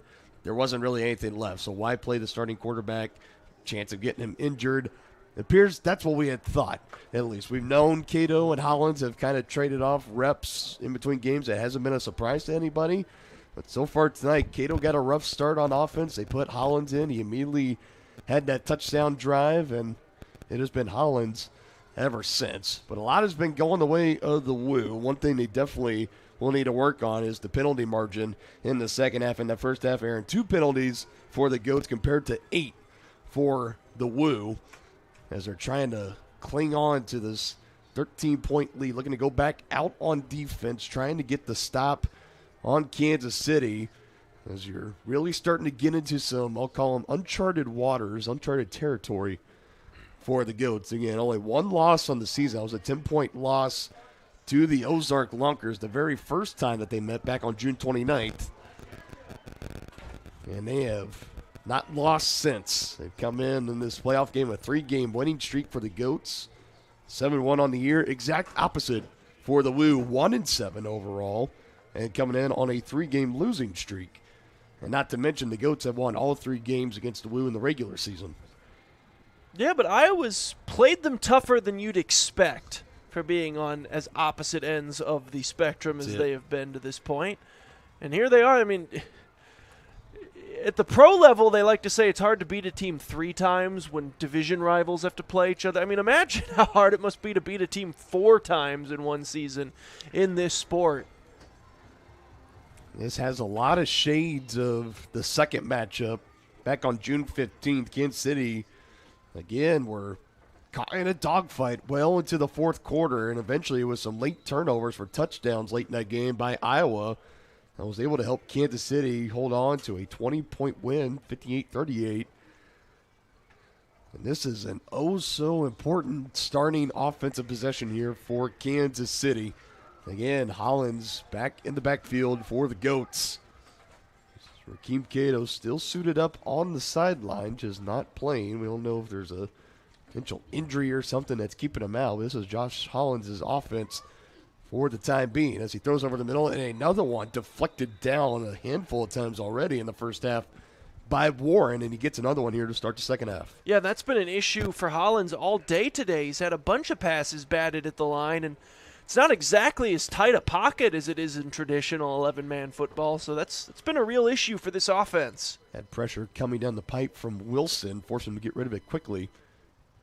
Wilson coming off pressure again, gets rid of it. This is Boo Smith, wrapped up, taken into the walls there by Naismith. A moderate gain there on second down, about 3rd and 6 upcoming. Got about half of it there, but I think that Kansas City is used to being able to bust off massive long plays at will. I think they're definitely been caught off guard by the lack of running room here today. There's been tight physical defense all night long, and this one skipped well short, intended for Boo Smith. And again, deep in their own territory. I think Kansas City is going to surrender this ball. That is not the coming out party Kansas City needed to have here in this half. Iowa just has to be feeling so good about how this is going thus far. This is going to come down right now to now the Kansas City defense is going to have to step up, try to get a turnover, create something. Definitely don't want to allow any more points right now. I think you let the Woo go down and score here. They go up 3 scores. This one could be well on its way to being the biggest upset in Arena League postseason history. Double pass. Lets it down the field. Had a man and incomplete. Trying to stretch it down the field to Crowell on the double pass. As initially, it looked like the snap went to Nelson, and he gave it back. I believe that was Vernon Sharp. So the first time we've seen him in this game. Don't get much more open than that. If you're Kansas City now, you need to be able to take advantage of that gift you were just handed on the missed completion there. And if you're Iowa, you just have to hope that that doesn't come back to bite you. Let's it go through the hands and incomplete. Trying to get it to Couch. Back-to-back plays where Kansas City benefits off of, first it was an errant throw, and then right there just a drop by Couch, straight up. Kansas City catching a couple of breaks in a row. And if Cato is able to play, I don't wonder how many more drives, though, like we've been seeing here out of Hollins, we're going to see before Cato doesn't end up back in this football game. That's a great question. In the hands of Sharp again, firing downfield again. Has a man, brings it in, touchdown Woo. Went back to Crowell. And then he went over to the Kansas City bench to celebrate. And he's still talking to him over there. Well, his teammate's talking to him over there. Vernon Sharp, the quarterback. Talking about how we didn't see Sharp that entire first half. Now he comes in. He missed a touchdown earlier, and a couple plays later, he gets it back there. Same man, Daniel Crowell, his 3rd receiving touchdown of the game. Unbelievable.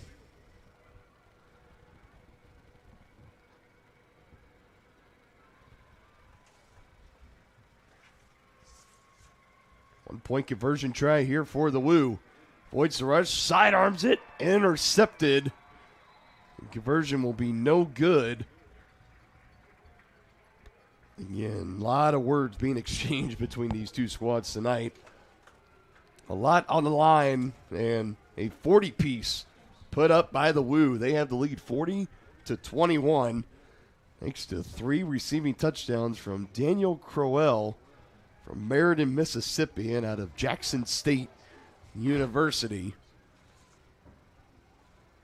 That will definitely be interesting to see what Kansas City decides to do with their offense here. Are they going to try to change it up, change up some play calling, maybe make a switch at quarterback?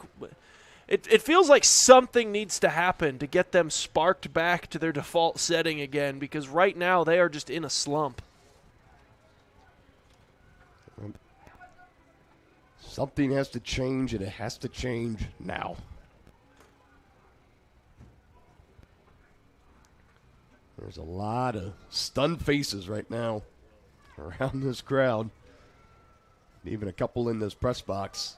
Unbelievable performance so far tonight from the Woo. Boo Smith on the return. Runs into his own man and is brought down again. Another short return. It's the third time they've put Boo Smith on a throw-off return, and he hasn't gotten outside of the 10-yard line. He's been bottled up. No, Iowa's displayed excellent kick coverage all day today. Special teams have been the weakness for Kansas City all year, but until today, it hasn't really affected their ability to dominate anyway.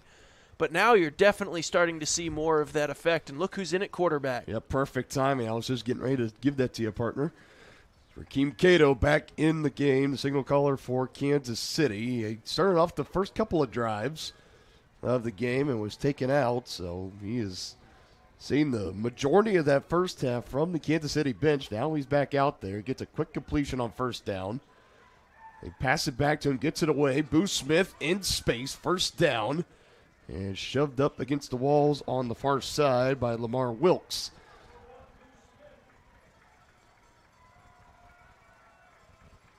So getting that initial first down there for Kansas City, that's big time. And again, it looks like it came on maybe a busted play, unless that was a designed flea flicker. Pressure across early from the Woo. Slipping a tackle, Ryan Martinez into Iowa territory. And now we're seeing some momentum build up here for Kansas City as a Woo defender definitely coming across that line early. I think they'll probably just take the play on this one, but I think they're going to want to get Ryan Martinez a lot more involved in this offense as the second half goes through. Wasn't necessarily too heavily involved in the first half, and with Boo Smith banged up, we're gonna learn a lot about how this offense feels about Martinez and how hard he can carry as the number one receiver. Wasting no time, says Kansas City offense. Cato again, they find Boo. 2 defenders bowled over. Maybe just getting back to the line of scrimmage, but nothing more. Roy Naismith.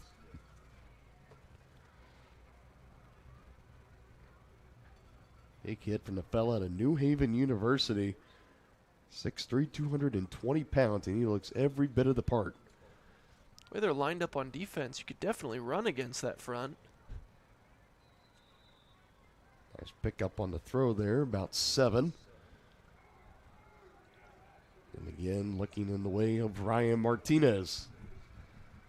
We saw the rush attack and early emphasis of this Kansas City offense. Now being behind multiple scores, haven't seen it since. We've seen the aggressive pass rush from Iowa. It wouldn't surprise me. Maybe they try somewhere to put in a rush play. It's not going to be here. One-hand snag from Cato, throws and completes. Again, Boo Smith, good for a fresh set of downs. Yeah, I definitely think if Iowa keeps showing that wide 9 defensive front, I'd have to imagine Kansas City will try to go back to their running game once or twice, because there's just a massive gap to be run behind right there. Snap almost over the head of Cato. Able to get it to Williams. Stop, changes directions. Look at the big fella go! Stretching out for the goal line. His knee might be down at the 1. And I think that's where they're going to mark him. But again, another nice improv play from Jamal Williams. He has just been incredible.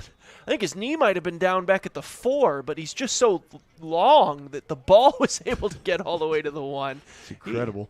He is playing his heart out here tonight as we've got a player down along that far wall.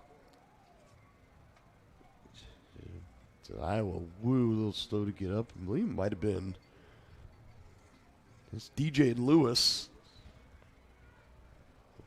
He's up. Wanted to stay in the game, but Coach Zimmerman's going to have the young man check out for the time being. He'll get checked out by the trainers. Imagine we'll see him back in this game. One of the heartthrobs of this Iowa Woo defense.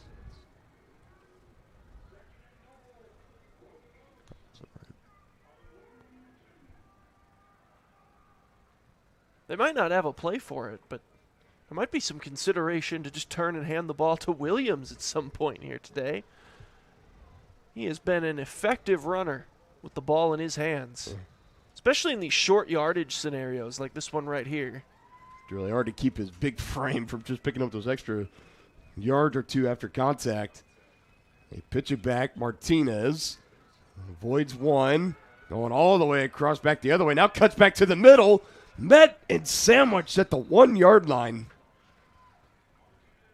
He had Hill wide open in that back corner, too, if he had thought to pull up and throw it. Almost scored there. It's actually shocking to me he didn't end up scoring. As hard as he runs, Iowa has to be commended for managing to hold him there at that 1 yard line and get him to the ground without him falling forward. There they go, and again to Jamal Williams, another touchdown on the night. Feed your best players, Dylan. Williams just goes right to the post here. Doesn't even really run much of a route. He's just running right to the seam and says, I'm just going to beat him inside, post up, get it to me. And Kansas City able to get back on the scoreboard.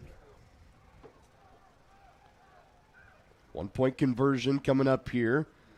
Oh, and this one out of the reach of Boo Smith. Cato putting the hands up saying, my bad. Might have been blaming the gloves. Been. He kind of gave him a look over, rubbed them together, stuck the hand in the air. Well, you know it's humid down there, Dylan. Those gloves get a little slippery. They definitely can, no doubt about it. He's out there. I can see the quarterback in my mind in the NFL that wears 2 gloves, but I know Kenny Pickett. Maybe that's what I'm thinking of. Not too often you see the quarterback wearing 2 gloves over the hands, but Manning, post-neck surgery. That's true. Or Jim McMahon, if we're going back to the 80s. How far back you want to go? Let's have the Bears fan bring up. Oh, McMahon. You love it.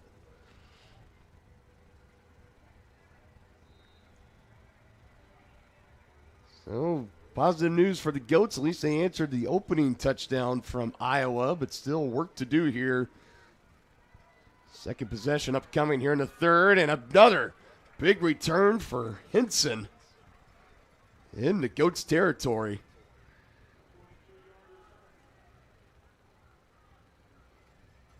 And that's just almost becoming second nature for this throw-off return team for Iowa. It's just create some lanes and let Kyler Henson run loose.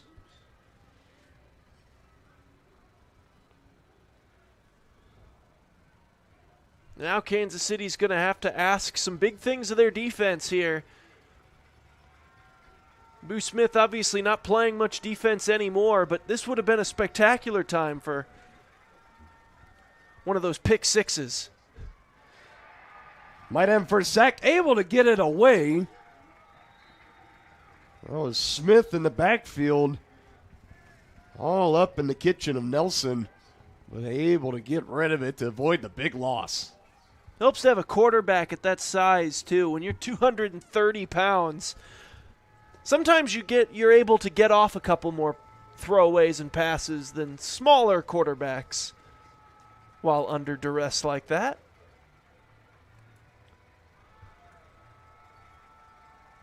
Second and 10, back to Sharp, and now back to Nelson. Pressure again from Smith. Nelson can run with it, makes one man miss, spins out of another. Able to rumble his way close to the About the 15. So we'll mark him right there and enough. Well, see, I didn't think he was there.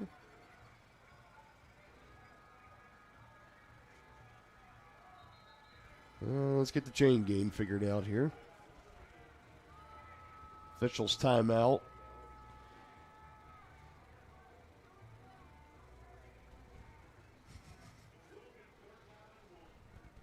It is a nice change to see earlier in the season, especially when the home games were being held in Municipal Auditorium. We didn't see much of a chain game. There were efforts of a chain game being out there, but had a hard time battling when players would crash into the walls. They would be tangled up in the chains, and it was a bit of a sloppy ordeal at times, and also just for the chain gang members not wanting to risk their lives out there, risking a chance of being sandwiched up against the walls. But good to see we have them here at St. Pius. Penalty flag comes down. The pass is complete near side for the first down to Goulbourne. So this penalty will be interesting. I didn't see anything myself, so it's a first down if this is against Kansas City, but they're indicating that this one's coming back. And this is going to be penalty number 10 of the game for Iowa if it does, in fact, be on the woo, and it is. An illegal shift. They had two guys in motion.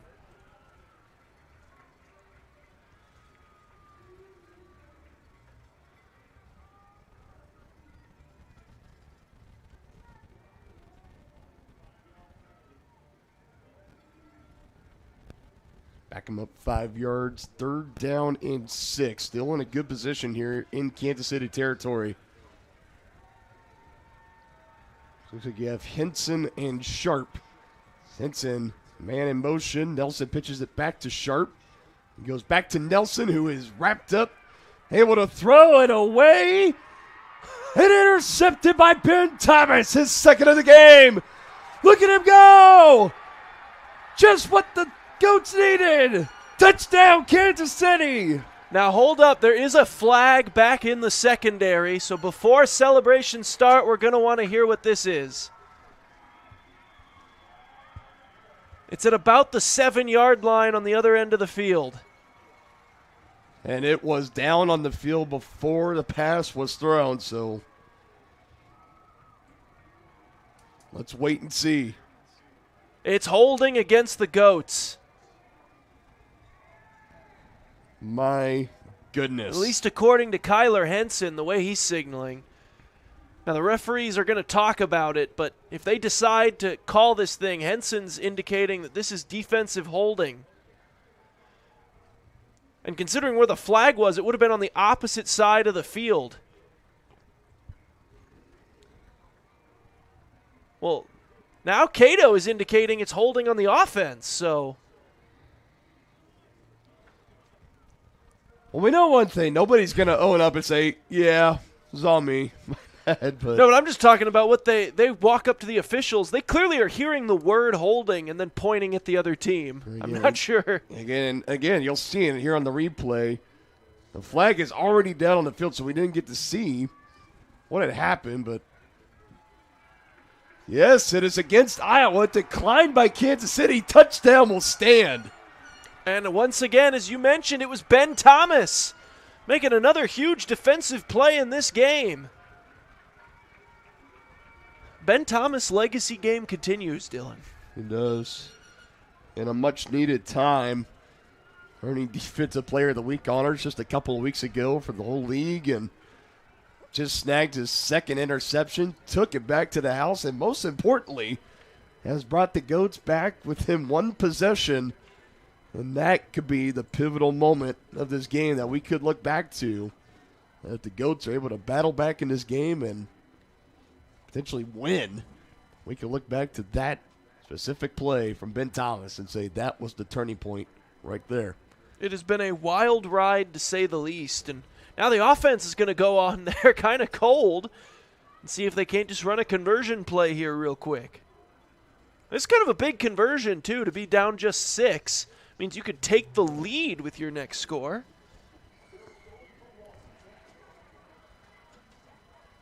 Again, just going for a 1-point conversion. Cato back to Martinez. Flips it to Williams, gives it back to Martinez, breaks some ankles, trying to get a block, still looking, still weaving.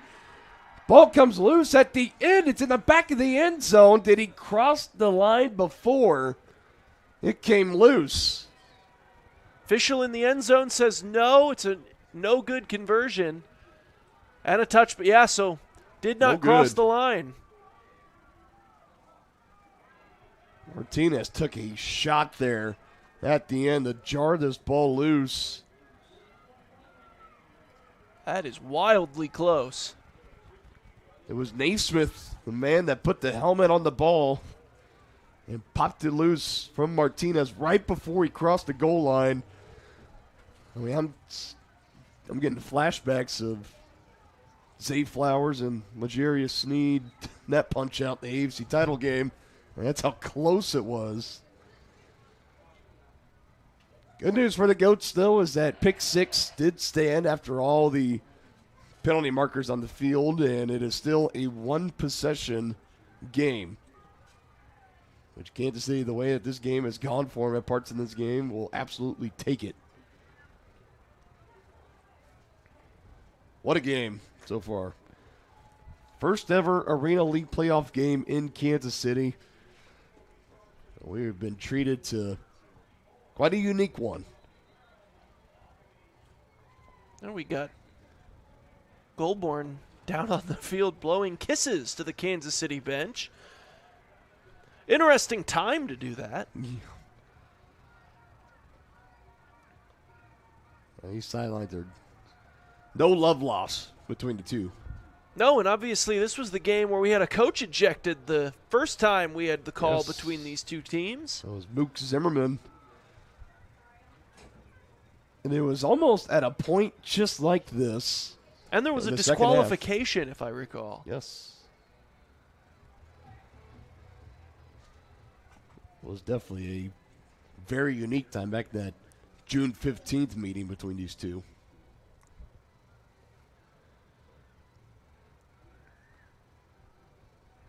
Fans starting to get back into it now. 40-33. Iowa still with the lead. That big pick 6 from Ben Thomas. He's ready to run down the field on throw-off coverage. He's there at the bottom of your screen. They just announced as well that the conversion was reviewed and the play stands is no good. And Angelo that's where the boos came Trujillo. from. That was up in the air, and well said, Aaron. So again, it was a bang, bang play. And you would almost need a camera going right down the goal line to really get a definitive look to see if he had crossed before that ball came loose or if he had already crossed the plane and then the ball came loose after the fact. But again, all importance back on the shoulders of this Kansas City defense tasked with getting another stop and keeping this a one-possession game the next time their offense steps out onto the field. They would even take it if the next time they step on the field and the game's tied. Yeah, You get another pick 6 and successful conversion. Trujillo and Ben Thomas kind of known for their antics with such things. Pressure from the Goats. Easy reception. First down and more. Ball comes loose. And scooped up by the Goats. Unbelievable. Well, boy, has this game flipped. And this crowd is right back into it, and they are intensely into it. Popped loose out of the hands of Crowell. I believe that was Lamar Robbins was the one that got on top of it for Kansas City. My, oh my.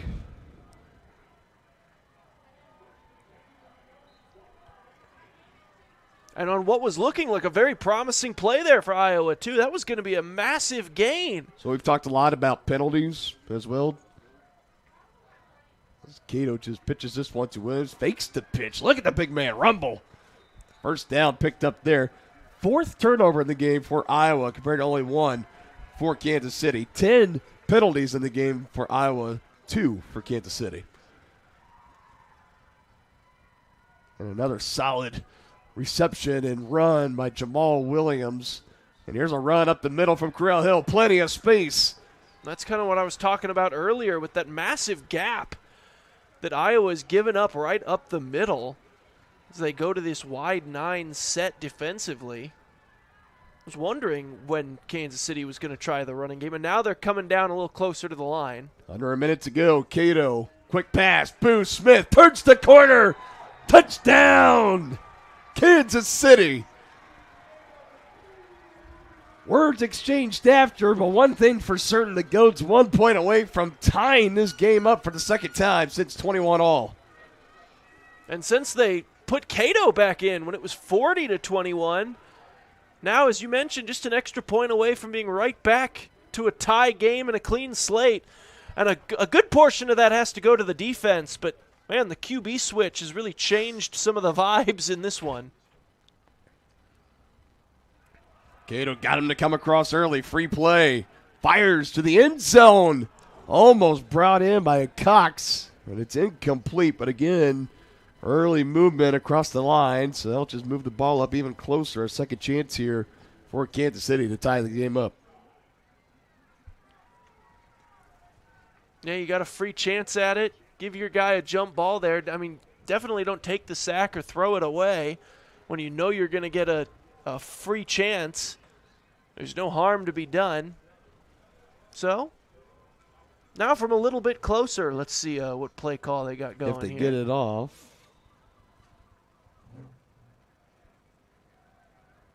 Clock has stopped. I believe it. Yeah, extra point. They should just be snapping this. Yeah. That's what the official had to tell him. There we go. Say clock operator, let the clock run after. Gonna have to get some water boys off the field. On time down here. Goats trying to tie the game up. And now Williams goes early here, and they might just give those free yards back over to Iowa. A little bit of extra change on it, too, because this will back them up to about the 7.5.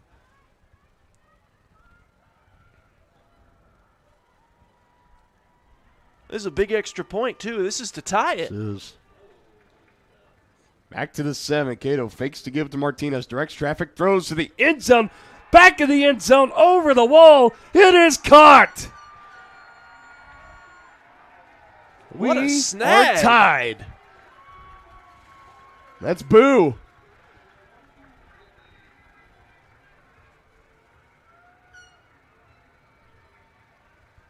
Almost flipping over the wall. Defender right there on top of him. What a snag by Boo Smith. An ever so important 1-point conversion. So go to your most trusted receiver. If you're Kansas City, just throw something up in the stands. I didn't quite catch what that was. Nonetheless, tied here as we're getting ready to get things started in the fourth quarter. Tied at 40 all between the Woo and the Goats. Winner moves on to Arena Mania and the championship game next week. I'll give that current update. I know Duluth was still in the lead over Ozark. So it was looking right now, started getting deep into the second half of that game in Duluth, that the Harbor Monsters will either be hosting Arena Mania potentially or coming down to Kansas City to take on the Goats at Kemper / Hy-Vee Arena, whatever you want to call it. I still know people that call T-Mobile Center Sprint Center. Well, and I know that about 95% of White Sox fans still call it Comiskey Park, which is about 3 names too late. So, you know, sometimes when it's just near and dear to your heart like that, you can't let it go, Dylan. I get it. I get it. Every time I always think of Kemper, of course, I always think back to the 85 National Championship game, the Kansas Jayhawks, Danny and the Miracles. It's always in my heart, it's viewed as Kemper, too.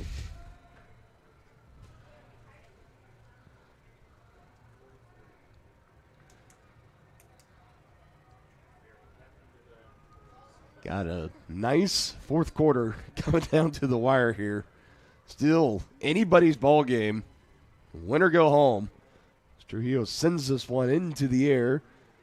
Henson in his own end zone. Ooh. Good jab step. Makes one man miss. Another nice solid return from Kyler Henson. battered against the wall on the near side. Yeah, that was a violent tackle into the wall, but a nice return, as you mentioned. Now, once again, we've said it before, a couple of moments like this for Iowa. Do they respond well to a 19-point lead suddenly going down the drain? They did well earlier, giving up the 13-point lead, but this one a little more, or 14-point lead, sorry. This one a little more intense than that. How does Iowa respond offensively? Kansas City has a tendency to, when their defense starts the takeaway train, they really start rolling. Easy completion out of the gates. Goulbourne shakes off one defender into Goats territory. So be marked down at around the 24 on Kansas City side of the field. This is almost close to what the Woo were facing earlier back in that first half. They responded by scoring 13 unanswered points. We'll see what they can do here.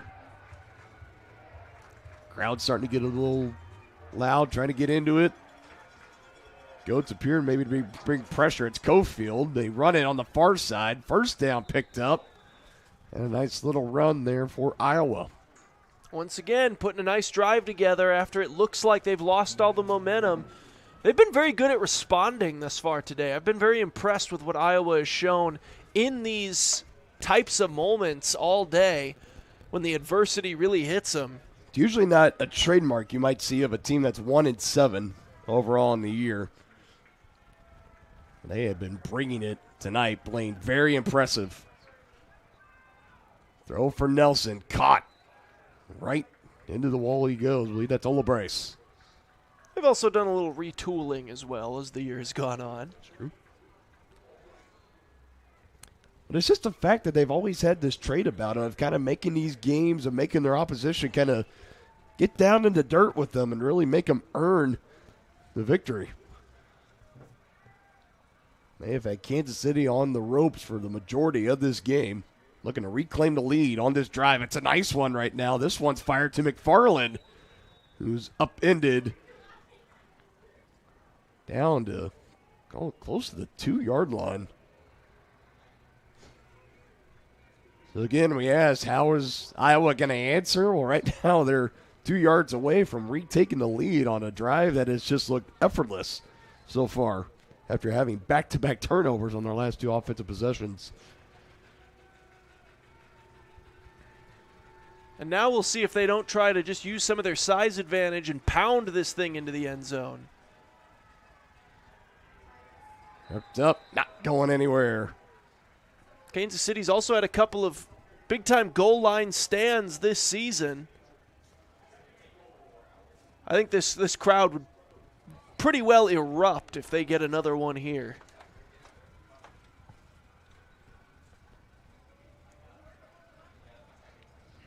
So give to Walters on that one. Got wrapped up around the ankle. Might have even lost a yard. Still time here. 2nd and goal for Iowa.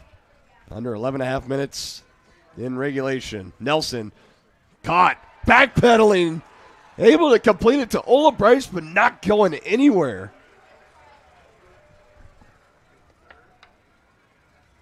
Defense really starting to heat up here, Dylan, and man, you can kind of feel it. 2 more plays. Iowa, if not just to get the lead back, I think Iowa needs to score here just to prevent what would happen with this crowd if they give Kansas City a goal line stand. Nelson in the end zone, wide open, near side. Touchdown, Iowa, and Miles Goulbourne. Once again, Iowa with a great response. They are not going to allow something as fickle as momentum dictate whether or not they leave here with another game to play or not. They are going to make Kansas City earn it. Or take it from them outright.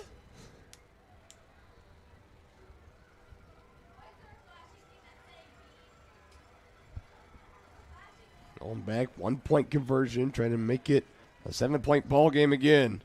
Nelson makes a man miss and will go into the end zone.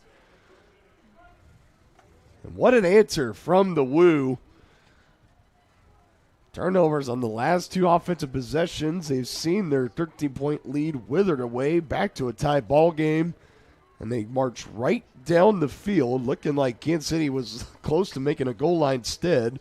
They cash in on 3rd and goal, a touchdown pass from Nelson to Miles Goulbourne for his first of the game. And that puts Iowa back up 47-40. And now we're going to get another look at this Cato-led offense. The last few times that this has happened where Kansas City climbed back, Iowa took the lead right back and then also snowballed once again. We'll see if Kansas City can turn this back into more of a give-and-take type of a shootout, or can Iowa continue the trend?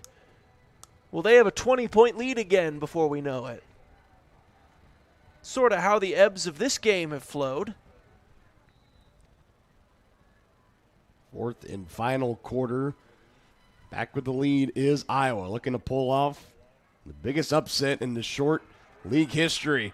Boo Smith staying on his feet, makes another man miss. Backpedals a little bit.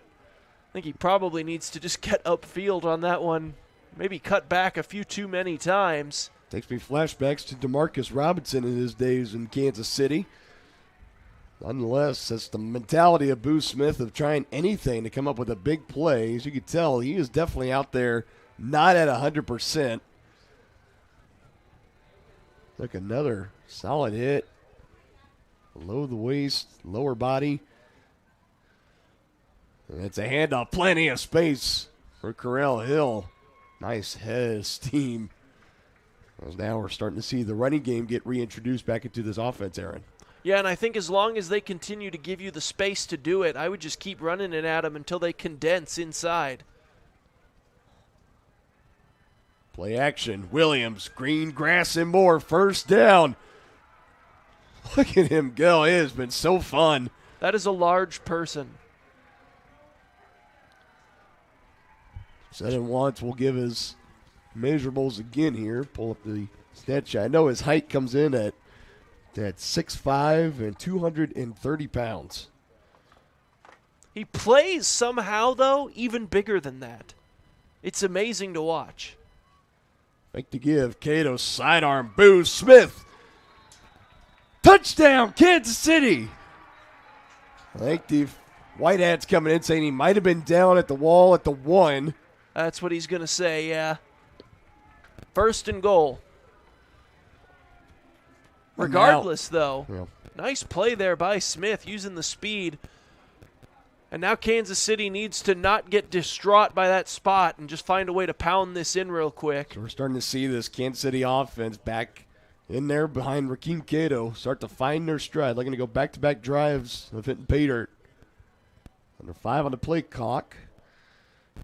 And it's Cato looking for an option. Heaves it in the air and it's intercepted. Can't do that. Unbelievable. It's a game of inches. I mean, really, that. So as it turns out, Smith being down at the 1 ends up being costly. And, I mean, you just got to throw that one away. There is just no reason in a game this big, in a situation that pivotal, to just throw up a 50-50 ball like that off your back foot. Definitely a head-scratching moment. Rakeem Cato visibly frustrated after the play. Costly mistake. On the play before that initially ruled as a touchdown for Boo Smith, it was pretty obvious that he was pinned against the wall about a yard short, so there's no controversy as far as that goes. My goodness, you hear it all the time. It's a bit of a cliche, especially in football, but a game of inches, right? None more prevalent than right there. Well, and obviously now it's going to be up to the Kansas City defense. Takeaway would be well received here among the faithful. And for Iowa, you know, I talked about it just a second ago, the way that they tend to pile on their own momentum. This game hasn't been back and forth in the sense it's been 7-7, 7-6, you know, those kind of trades. I mean, it's usually chunks of about 20 at a time that these two teams like to trade back and forth.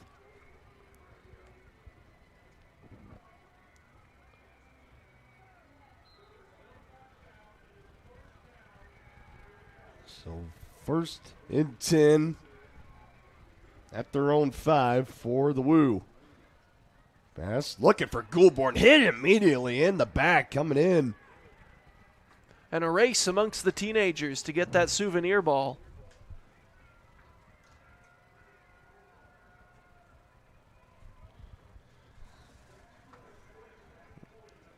It's a nice souvenir, somebody to take home. Happy man in the stands right now. Hey, that's why you pay extra for those box seats.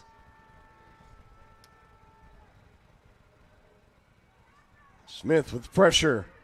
Nelson heaves it and just got rid of it. Incomplete. Another souvenir as well. Some high fives being handed out to the fan.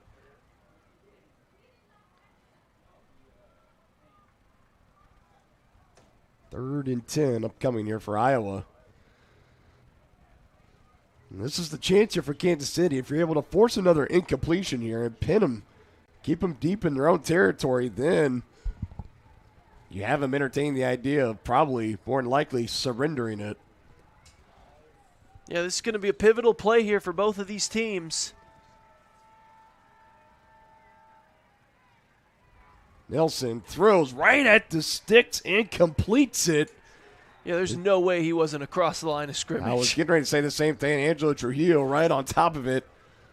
Flag came in late, but I think there was no question. Definitely across the line of scrimmage was Nelson. Yep. Out to the production crew running the replay, getting a good look at that one. So this one's going to be coming back.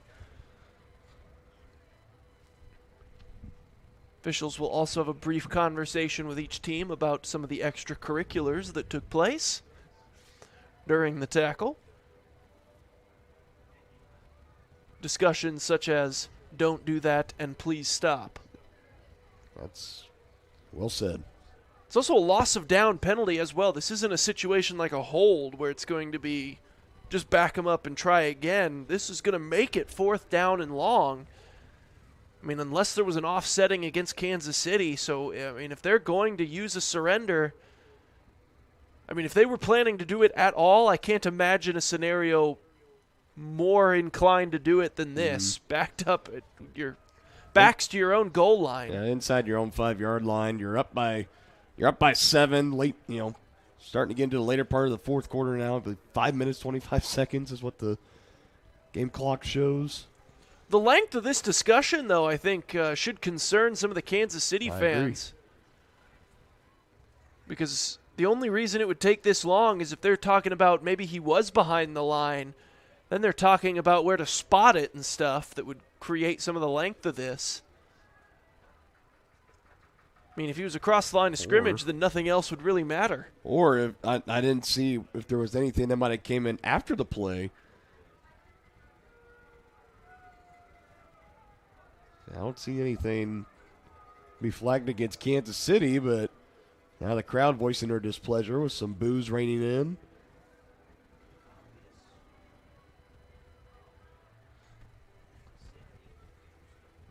Darrell Hill, man of the people with the photo shoot on the far side. Dwayne Autry.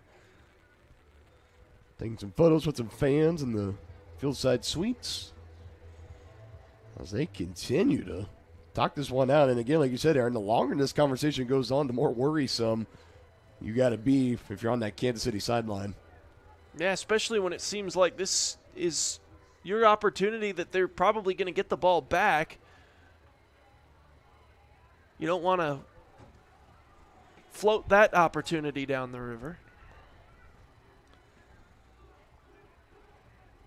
Haven't had a definitive call yet. Now we have Coach Zimmerman for Iowa getting in there trying to plead his case. You don't suppose he'd get himself ejected again, right? It happened to him the first time. He's had not a lot to be really upset about in this game. His team has come on the road and has played exceptionally well here in the postseason. Where things currently stand, they're a little under 5.5 minutes away from sending number 1 home.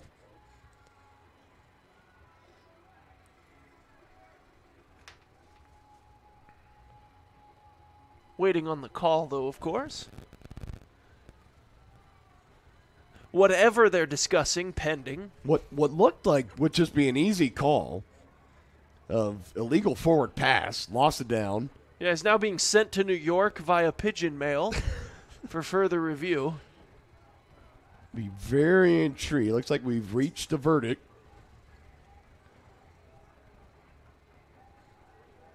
Official on the field still getting it in his earpiece from the sky judge up here in the press box.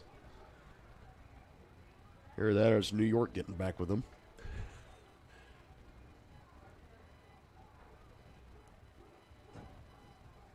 What a big call. We're They really must about to get really here. be wanting to get this thing right, is all I can imagine, is that they're looking over every camera angle they've got as to whether or not he was across that line of scrimmage.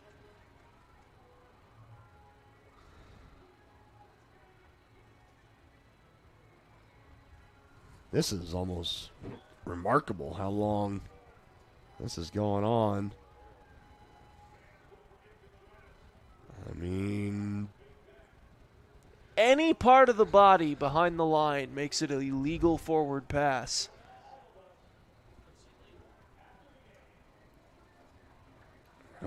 It looked like it was illegal. Now we're seeing this Kansas City offense come out, so I think. Yeah, I think his whole body was across, but that must be the only thing that was keeping him held up. I mean, if the backmost cleat of your heel is still behind the line, it's still a good pass. Yes. So I think they must have just been squinting their eyes and really staring at that screen, trying to make sure they got it right. But ultimately they do, and they keep the call on the field. I think that was probably the right thing there, Dylan. Yeah, which I'm fine with them at this point in the game. In the fourth quarter, one possession game in the postseason, I don't mind in a pivotal call like that to take the extra time to try to figure it out. So even though it's something that maybe the folks at home are saying that was something that we saw clear and obvious over 5 minutes ago, what took so long? Nonetheless, Kansas City going to be getting the ball back here, down by 7. Yeah, they're going to use the surrender as we assumed. Now, would I have been very surprised if they would have came out, tried the fourth down conversion? Absolutely. I feel like this From is your own two. This is what the surrenders. This is what they're in the rule book for. Is for these kind of scenarios in a league that is pretty much abolished all kicking, any kinds of giving the ball away outside of turnovers. This is the perfect time to use it for Iowa. Now, the problem is that this Kansas City offense has found their stride. They came up a yard short of a game-tying touchdown on the last possession. What can they do here? Correll Hill bounces off his man, comes to the near side, shoulder tackled into the wall, past the 20. And a nice solid run on first down.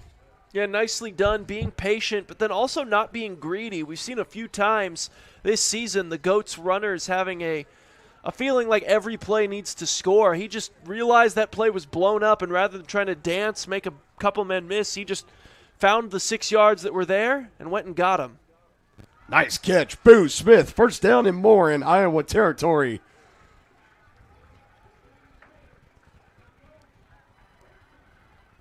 Nicely done, Boo Smith in the flats. They've been leaking him out a lot today. He has, for most of the year, been their deep play threat, but 2 weeks in a row he's been used more in an underneath route capacity.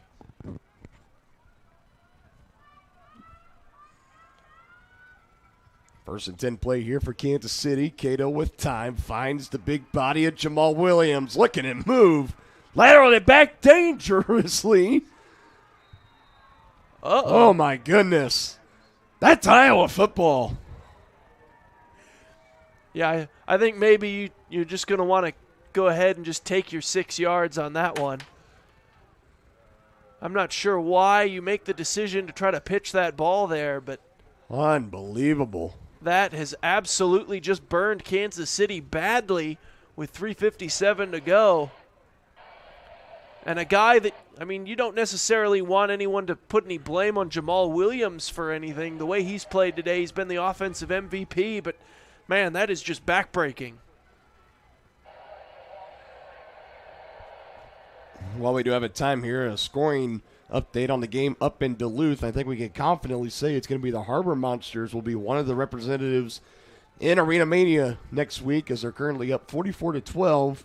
A little over 10 minutes to play in the fourth quarter up in Duluth over the Ozark Lunkers. Almost looked like they had him in the backfield. Way to make something out of nothing. Carson Walter. That might have been one of the plays of the year. And it was only a 6-yard gain. That was just wild to prevent it from being a big-time 5-yard loss and change the complexion of this entire drive. Now you're kind of back on schedule.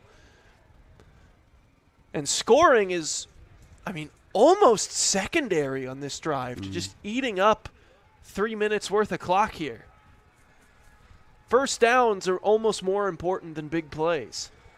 And the clock will continue to run until we get under 2 minutes. Then it will stop when it's supposed to. And a nice play for Kyler Henson is stopped short of the goal line. And again, I think if you're Iowa, you have no problem with that there. Goal to go upcoming inside the 5. Yeah, now it's all going to come down. Obviously, no field goals in this league, so it's going to come down to this next few set of downs. Kansas City, they're going to need a goal line stand here to give themselves any hope. Now, with the league rules here, there is the option when you score, if they do go down 2 possessions, for that 4th and long play. As opposed to the onside kick, as Henson just runs it in off the left side. And the potential dagger.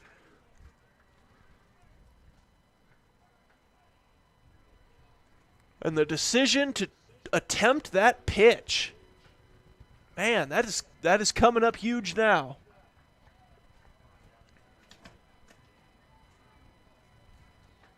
So we're going to run it down to the 2-minute warning. So next play will be this conversion coming up here for Iowa. 53-40 with the lead over Kansas City. Again, I'm Dylan Funk alongside Aaron Feely on the call tonight. And I feel like we've said it many times tonight, Aaron, but nobody expected this at this point in this game to be where we're at right now. This is absolutely an incredible on-the-road performance from one-win Iowa. 1-7 on the season, 0-3 in the regular season against Kansas City. And now all of a sudden they're up by 2 scores. And could potentially send top-seeded Kansas City packing and punch their ticket to Arena Mania to take on the Duluth Harbor Monsters next week.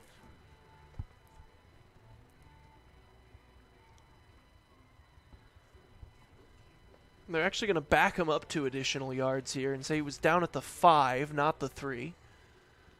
So here we go for Kansas City. Or my apologies. I went back in time 2 plays there. This is the 1-point conversion. For Kansas City, that 4th down onside kick option is going to be really big time for them. Nelson throws this one out of reach of Henson and incomplete. As they've got 2 minutes now, they're going to need a score to convert that 4th down play and then score again. So definitely not impossible, but certainly getting to the point of needing some big-time playmakers to step up here if you're KC. Which, again, we've talked about it. The last 2 drives that just ended in turnovers, again, not like it's been hard for this Kansas City offense to get going in the second half, especially since the second coming of Rakeem Cato, since he's made his way back into the game. I go back to Boo Smith being a yard short, and then the interception the next play, and then Jamal Williams picking up the first down in Iowa territory. If you don't try to pitch it back, of course, hindsight's always 20/20, but my goodness. Throw off in the air, Boo Smith coming out of his own end zone. A big return here. Could be huge. Smith trying to stay on his feet. Don't pitch it. And a penalty flag comes in, and this could be, we'll see who it's against, as that was, I believe, Walters for Iowa. So he got tangled up with the Kansas City Goat. Looked like that was Murray. He stood over. He had him pinned up against the wall, and I don't know what led to it, but he was talking up something fierce. I believe that was Walter that drove Murray into the barrier. He did, yeah, and then he got up and had some words about it. Flags came flying. This would be huge. It can add on some big additional yards here on the good return from Booth Smith for Kansas City.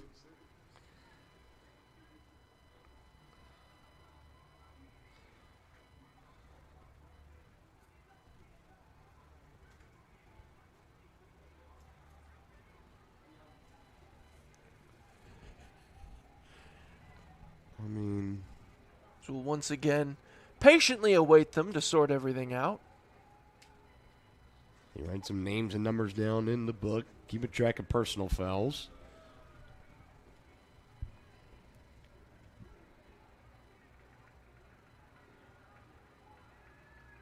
Yep.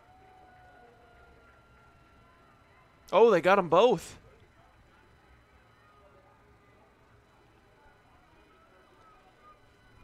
But the penalty yardage being enforced, that is what's important. Thanks to the unsportsmanlike at the end, yeah, but that does mean, though, that now Murray also has a personal foul against him, so a second one would mean his ejection. Minute 52 on the clock. Cato looking to pass. As a man dropped it. Couldn't squeeze the fingers there, Dylan. That would have been, that would have been exactly what Kansas City needed to score that quickly. Oh, that's one you're going to want back. Dropped by Carell Hill, who was sent in motion before the snap. Looks like they're going to line him up to put him in motion again. This time they hand it to him. Plenty of space. It's down close to the 5.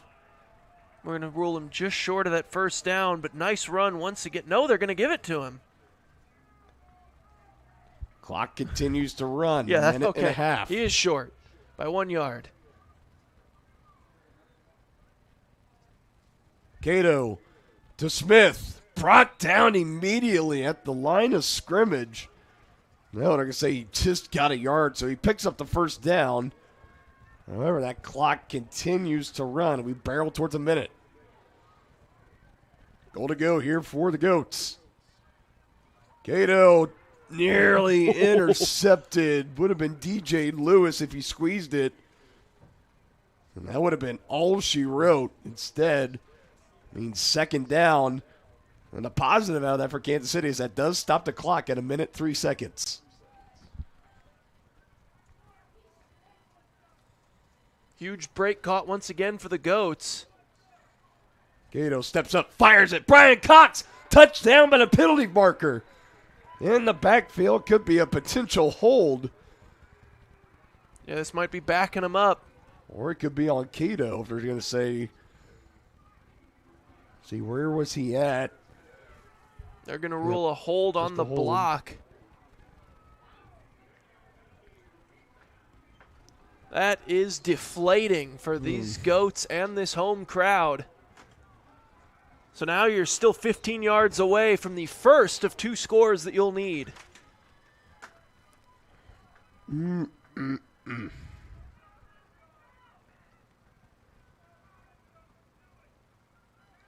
Cato with time. Throws middle of the end zone. Oh! Touchdown, Ryan Martinez. Unbelievable catch from Martinez.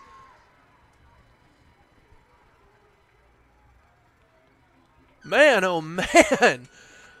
Number 7 showing off the stickies. He had Hill wide open in that far corner, but he wanted to get on ESPN instead, I guess, and gave Martinez that one. Kansas City bobbles, going for the 1-point conversion. This is a live ball, and it'll be placed down in midfield. Jumping on top of it is Wilson. And the 1-point conversion not successful. Well, so now you're going to have a decision the next time you score. If you score. So they'll surely go for this 4th down play. Try to get the ball back. Yep. And then if you're able to score again, you can go for 1, and force the overtime. Or you can go for that 2-pointer and try to win it in regulation. But that is a problem for the future. First, you got to pick up this first down. You have no room to try to look ahead in this game right now. One play at a time, tackle what's right in front of you. So this is it. We've only seen this a couple of times. You and I have, Aaron, but this is 7 onside kick. It's a 4th and 15 play. Kansas City has to convert to keep possession, and they throw it. Looking for Booth Smith. Double coverage, and it's incomplete. Batted down by DJ Lewis. And that might be the season for Kansas City. 7-1 on the year. And it looks like it's going to end in round 1 of the playoffs. Also had Wilkes in coverage. Unbelievable. And folks in Duluth, I'm sure, are scoreboard watching right now. And they have to be excited as of where things stand right now. Could potentially be hosting an Arena Mania championship game. 51.7 seconds on the clock. And the Woo with the ball up by 7 at the Kansas City 5-yard line. They're going to run a play, trip down, quick timeout called. Ben Thomas stiffened that run out. And a tackle for loss. Yeah, and that's key for them here is now, I mean, the decision had to be made. Are you going to try to get the stop, use your timeouts, and then try to go no timeout, big play offense? Or, again, utilizing that 4th down thing, do you just try to let them score on the first play and then see if you can score twice? Good. But obviously we just saw what strategy they're going to go with. They're playing full defense to the end here. That was the first timeout, so they still have 2 remaining.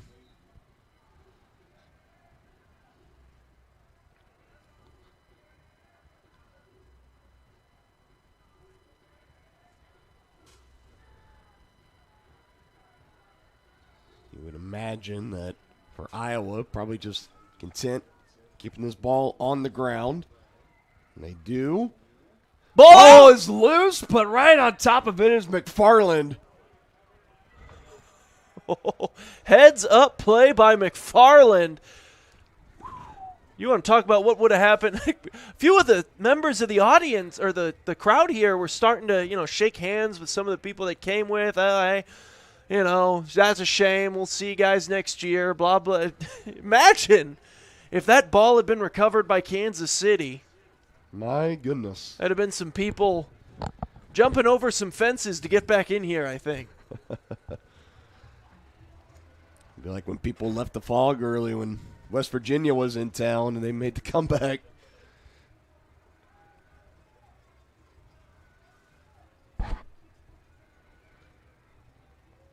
.9 seconds. This is 3rd down upcoming here. Only 1 timeout remaining for Kansas City.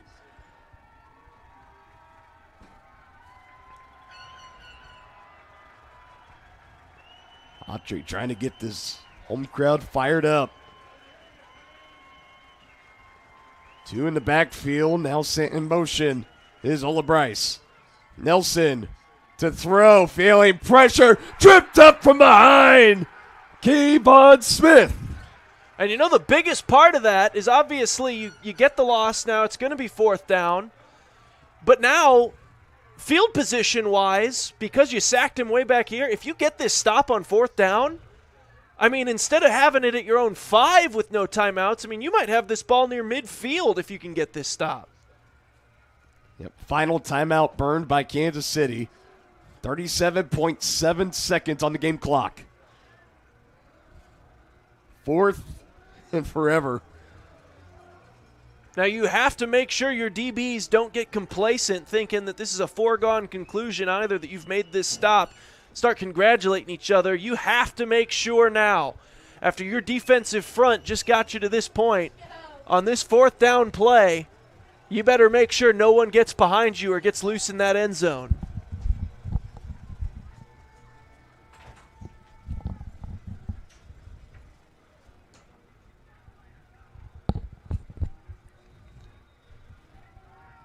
Home crowd's going to rally behind this defense one more time.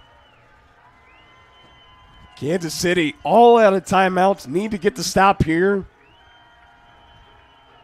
If you have a defensive penalty, this game is over.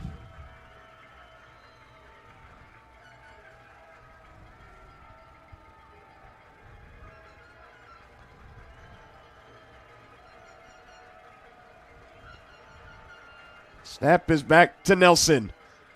One man on the rush is Cofield. Blocked by McFarland. Throws to the end zone. Batted up and it's caught. It is caught by Goulbourne. Touchdown, Iowa.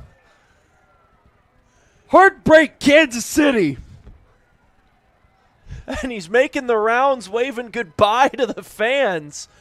Oh, my goodness. Off the tip.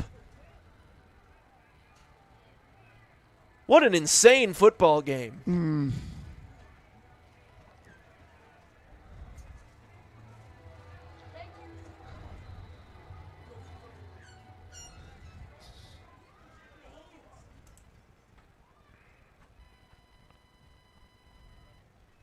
Second receiving touchdown for Miles Goulbourne. Nelson breaks out of the sack from Smith, heaves it. The fan playing defense. Could have used him on the last play. Absolute shocking what has happened here in this game. Well, now it's absolutely going to come down to you're going to be in Hail Mary mode twice in a row for KC. You're going to need either this return to go for a touchdown or a touchdown on the first or second play, and then you're going to need a 1 or 2 play touchdown on your 4th down and 15 play. But it looks like Iowa is putting the finishing touches on a shocking victory here in North Kansas City at St. Pius High School. 27.8 seconds. 59-46. 2-possession lead for Iowa. Looks like Boo Smith will be back to receive. A lot of hanging heads on that Kansas City sideline right now, and hard to blame, but you got to find a way to bring it together here. If you can find a quick score, again, you leave it up to another 4th and 15. Never say never. The time is definitely not on your side, and you're out of timeouts. Iowa under 30 seconds away from Arena Mania as this one just goes out of play. So I believe that'll put it at midfield. Yeah, that's not a great penalty there for Iowa. I understand you don't want to give Boo Smith a good chance to try to return something. At the same time, now that penalty, you just gave him really great field position. So, well, and your kickoff or your throw-off coverage has been spectacular all day, and now you haven't made Kansas City waste any of these seconds. So there's still a full 27.8 left. Martinez in motion. Cato goes short and incomplete, trying to get it to Hill. Probably better that I was incomplete rather than gaining the 5 yards and wasting probably 15 or so seconds. Yep.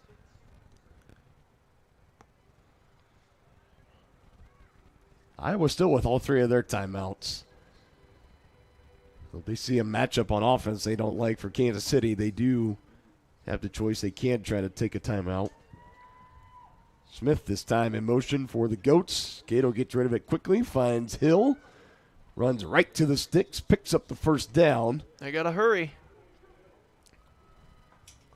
Clock is stopped, 18 seconds. They'll spot the ball, and on the official's whistle, it will go. So you have to make sure you are set here and ready to run this play. You need a touchdown maybe right now.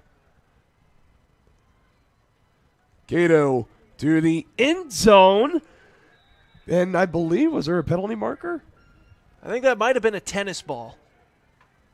that was yellow that we saw flash across our vision there. Very deceiving. Of course. Well, hold on. There might have been. Kansas City's moving forward.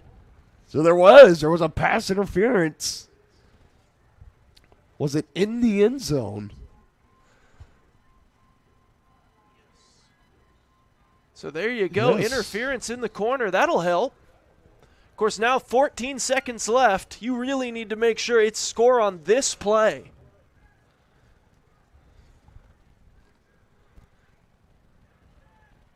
Hill in the backfield with Cato. Calls for it. They pitch it out to him, and they throw it. Almost intercepted, looking to get it to Martinez. Precious seconds tick away. 10.2 now on the clock. Yeah, really, you just need to make sure that if you're able to get the score here, it needs to be with enough time to run one more play.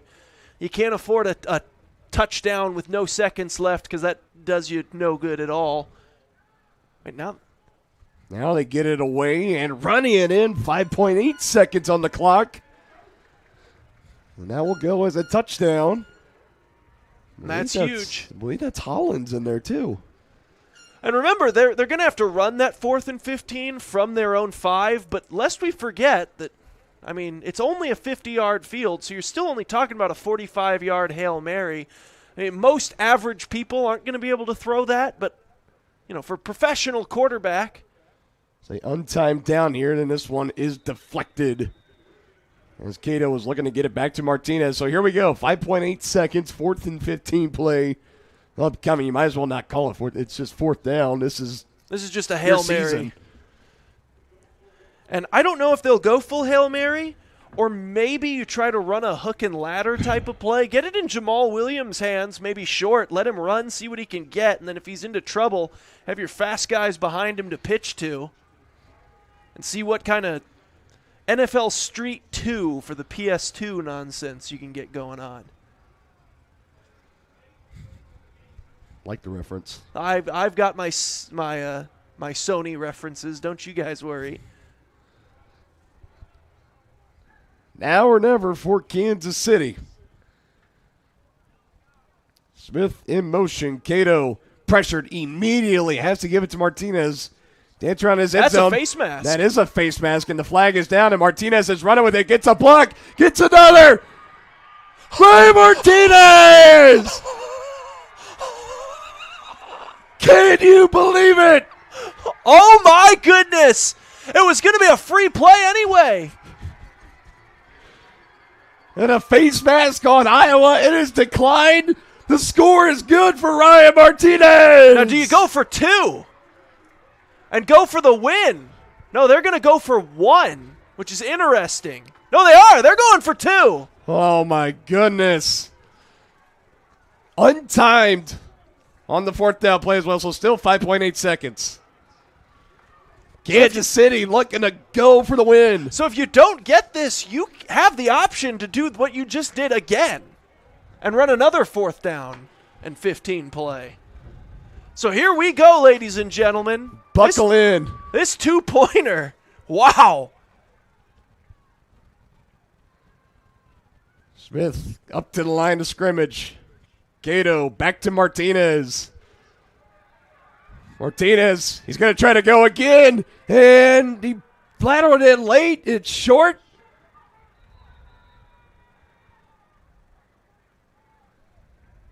Now, I don't think Martinez is aware that there's still 5.8 seconds left. He's down on the field. He's looking disappointed like they just lost this game. Not officially. So here's my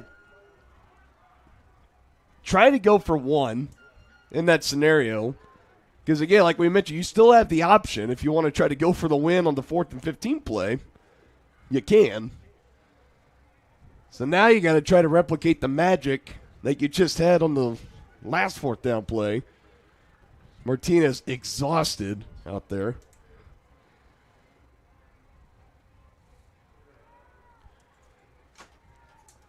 I'd see how much leeway these officials will give you to see if you can't make this a nice long walk back to the 5. See if you can't catch your breath. I mean, you're at your own 5 anyway. I'd consider, if your guys aren't ready to snap this ball, just take the delay of game. Go back 2.5 yards and make sure everyone gets a good catch of their breath before you run this play.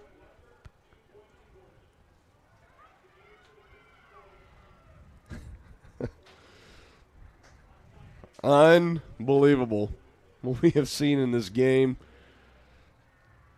I mean, just even in the last minute of this fourth quarter, Goats still a point shy. Can they duplicate the magic they just had? Cato avoids the rush. He's going to heave it down the field to Boo Smith, and it's incomplete. Once a flag is not going to get it.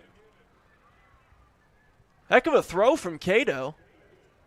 And now Iowa's got a pass rusher down in the end zone.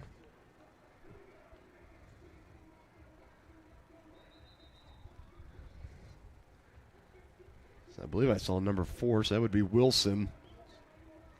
So they'll need to tend to him, and then you assume Iowa will come out and take the kneel down. Man, for this to end in a 1-point finish, it really did all come down to that safety earlier in the game. It did.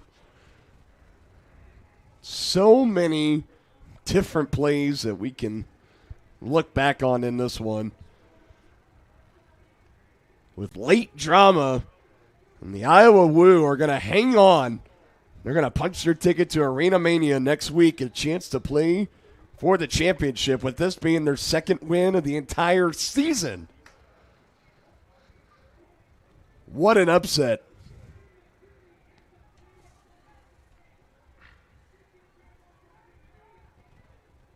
Losing 3 in a row to Kansas City during the regular season. You come into their house and pack them home. Unbelievable. Devastating loss here for the Goats, but man, what a story for Iowa. Jubilation in Waterloo. Your score, Iowa 59, Kansas City 58. And the Gatorade bucket for Coach Zimmerman. And the number 1 team in the league, Kansas City, 7-2 overall is what they will finish in the inaugural season. And it'll be Duluth and Iowa to play in Arena Mania. Absolutely unreal.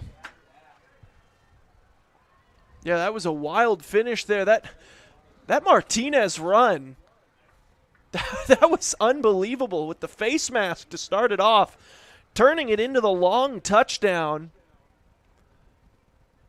Might have committed to running on the 2-point conversion just a little bit early as well.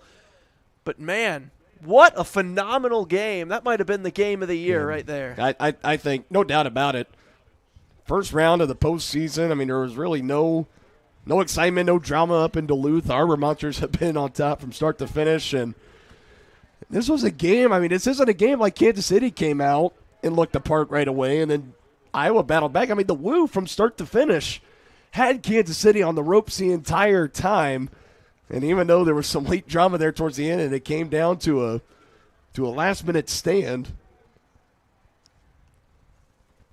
just unbelievable performance. Congratulations to Iowa. I mean, this is one of the best performances that you can see from one of the biggest underdogs coming into this game. I mean, we had mentioned earlier, and it's been no secret, especially around here at Kansas City, there's been already kind of a lot of looking ahead to next week of saying, hey, Arena Mania is going to be at Hy-Vee Arena, Kemper Arena, next Saturday in Kansas City.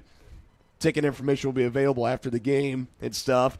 A lot of fans of the Goats saying after the victory on Saturday, we're going to be showing up next week at Arena Mania. And I'm sure that had to have come across the social feeds of this Iowa team. And I'm sure Coach Zimmerman and the rest of the staff used that as motivation to say, look, they're already counting you guys out. They're overlooking you. They're thinking they don't even have to show up for this game. And maybe there could have been a slight bit of that in Kansas City, maybe underestimating Iowa. We beat this team 3 times in the regular season quite handily when the closest game we had of those 3 was by 20 points. Oh, yeah. I mean, Kansas City's absolutely handled Iowa all year. Iowa has retooled, as we mentioned, got a lot of new faces on this squad. But, yeah, the biggest thing is just how they battled through the adversity throughout that game. Every time Kansas City found an answer for them, they would change up the questions, jump out to another big lead, and they just kept fighting. And for a team that came in as such massive underdogs, it really is a testament to their willpower that they were able to just keep battling through and ultimately getting the victory. Huge underdogs coming into this game. And they're going to play more football next week. For Kansas City, it all ends after one postseason game. Yeah, absolutely devastating. We had thought that maybe we had rinsed away the postseason nightmares of Kansas City football here, but rough go at it first time around for the Goats. Nonetheless, a spectacular first season. But what a season it was, with a lot of change, a lot of kind of doing stuff on the fly a little bit, some adjusting between the team and the coaching staff and even people in the front office, the faculty, and everybody.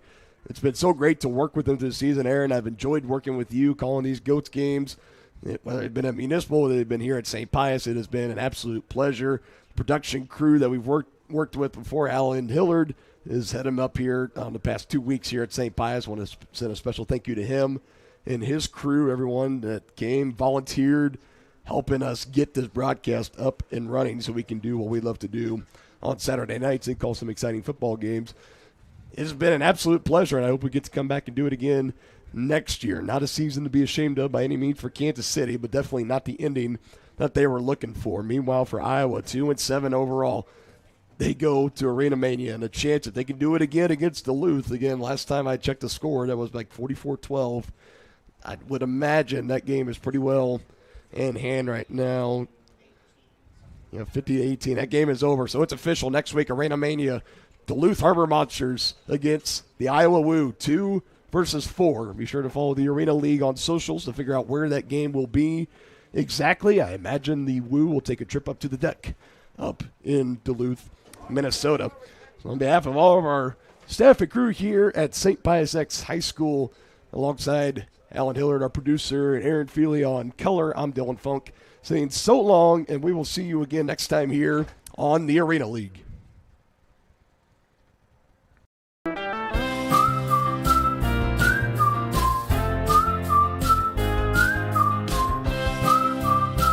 Hello, I'm John, a coach here at Blue Beetle Pest Control. Why choose Blue Beetle for your rodent control? Because good control starts with a good investigation. Blue Beetle technicians will search high and low to find entry points and a solution to your furry little problems. Call Blue Beetle Pest Control before rodents move into your house and get comfortable. Thank you. Blue Beetle's the best. 816-333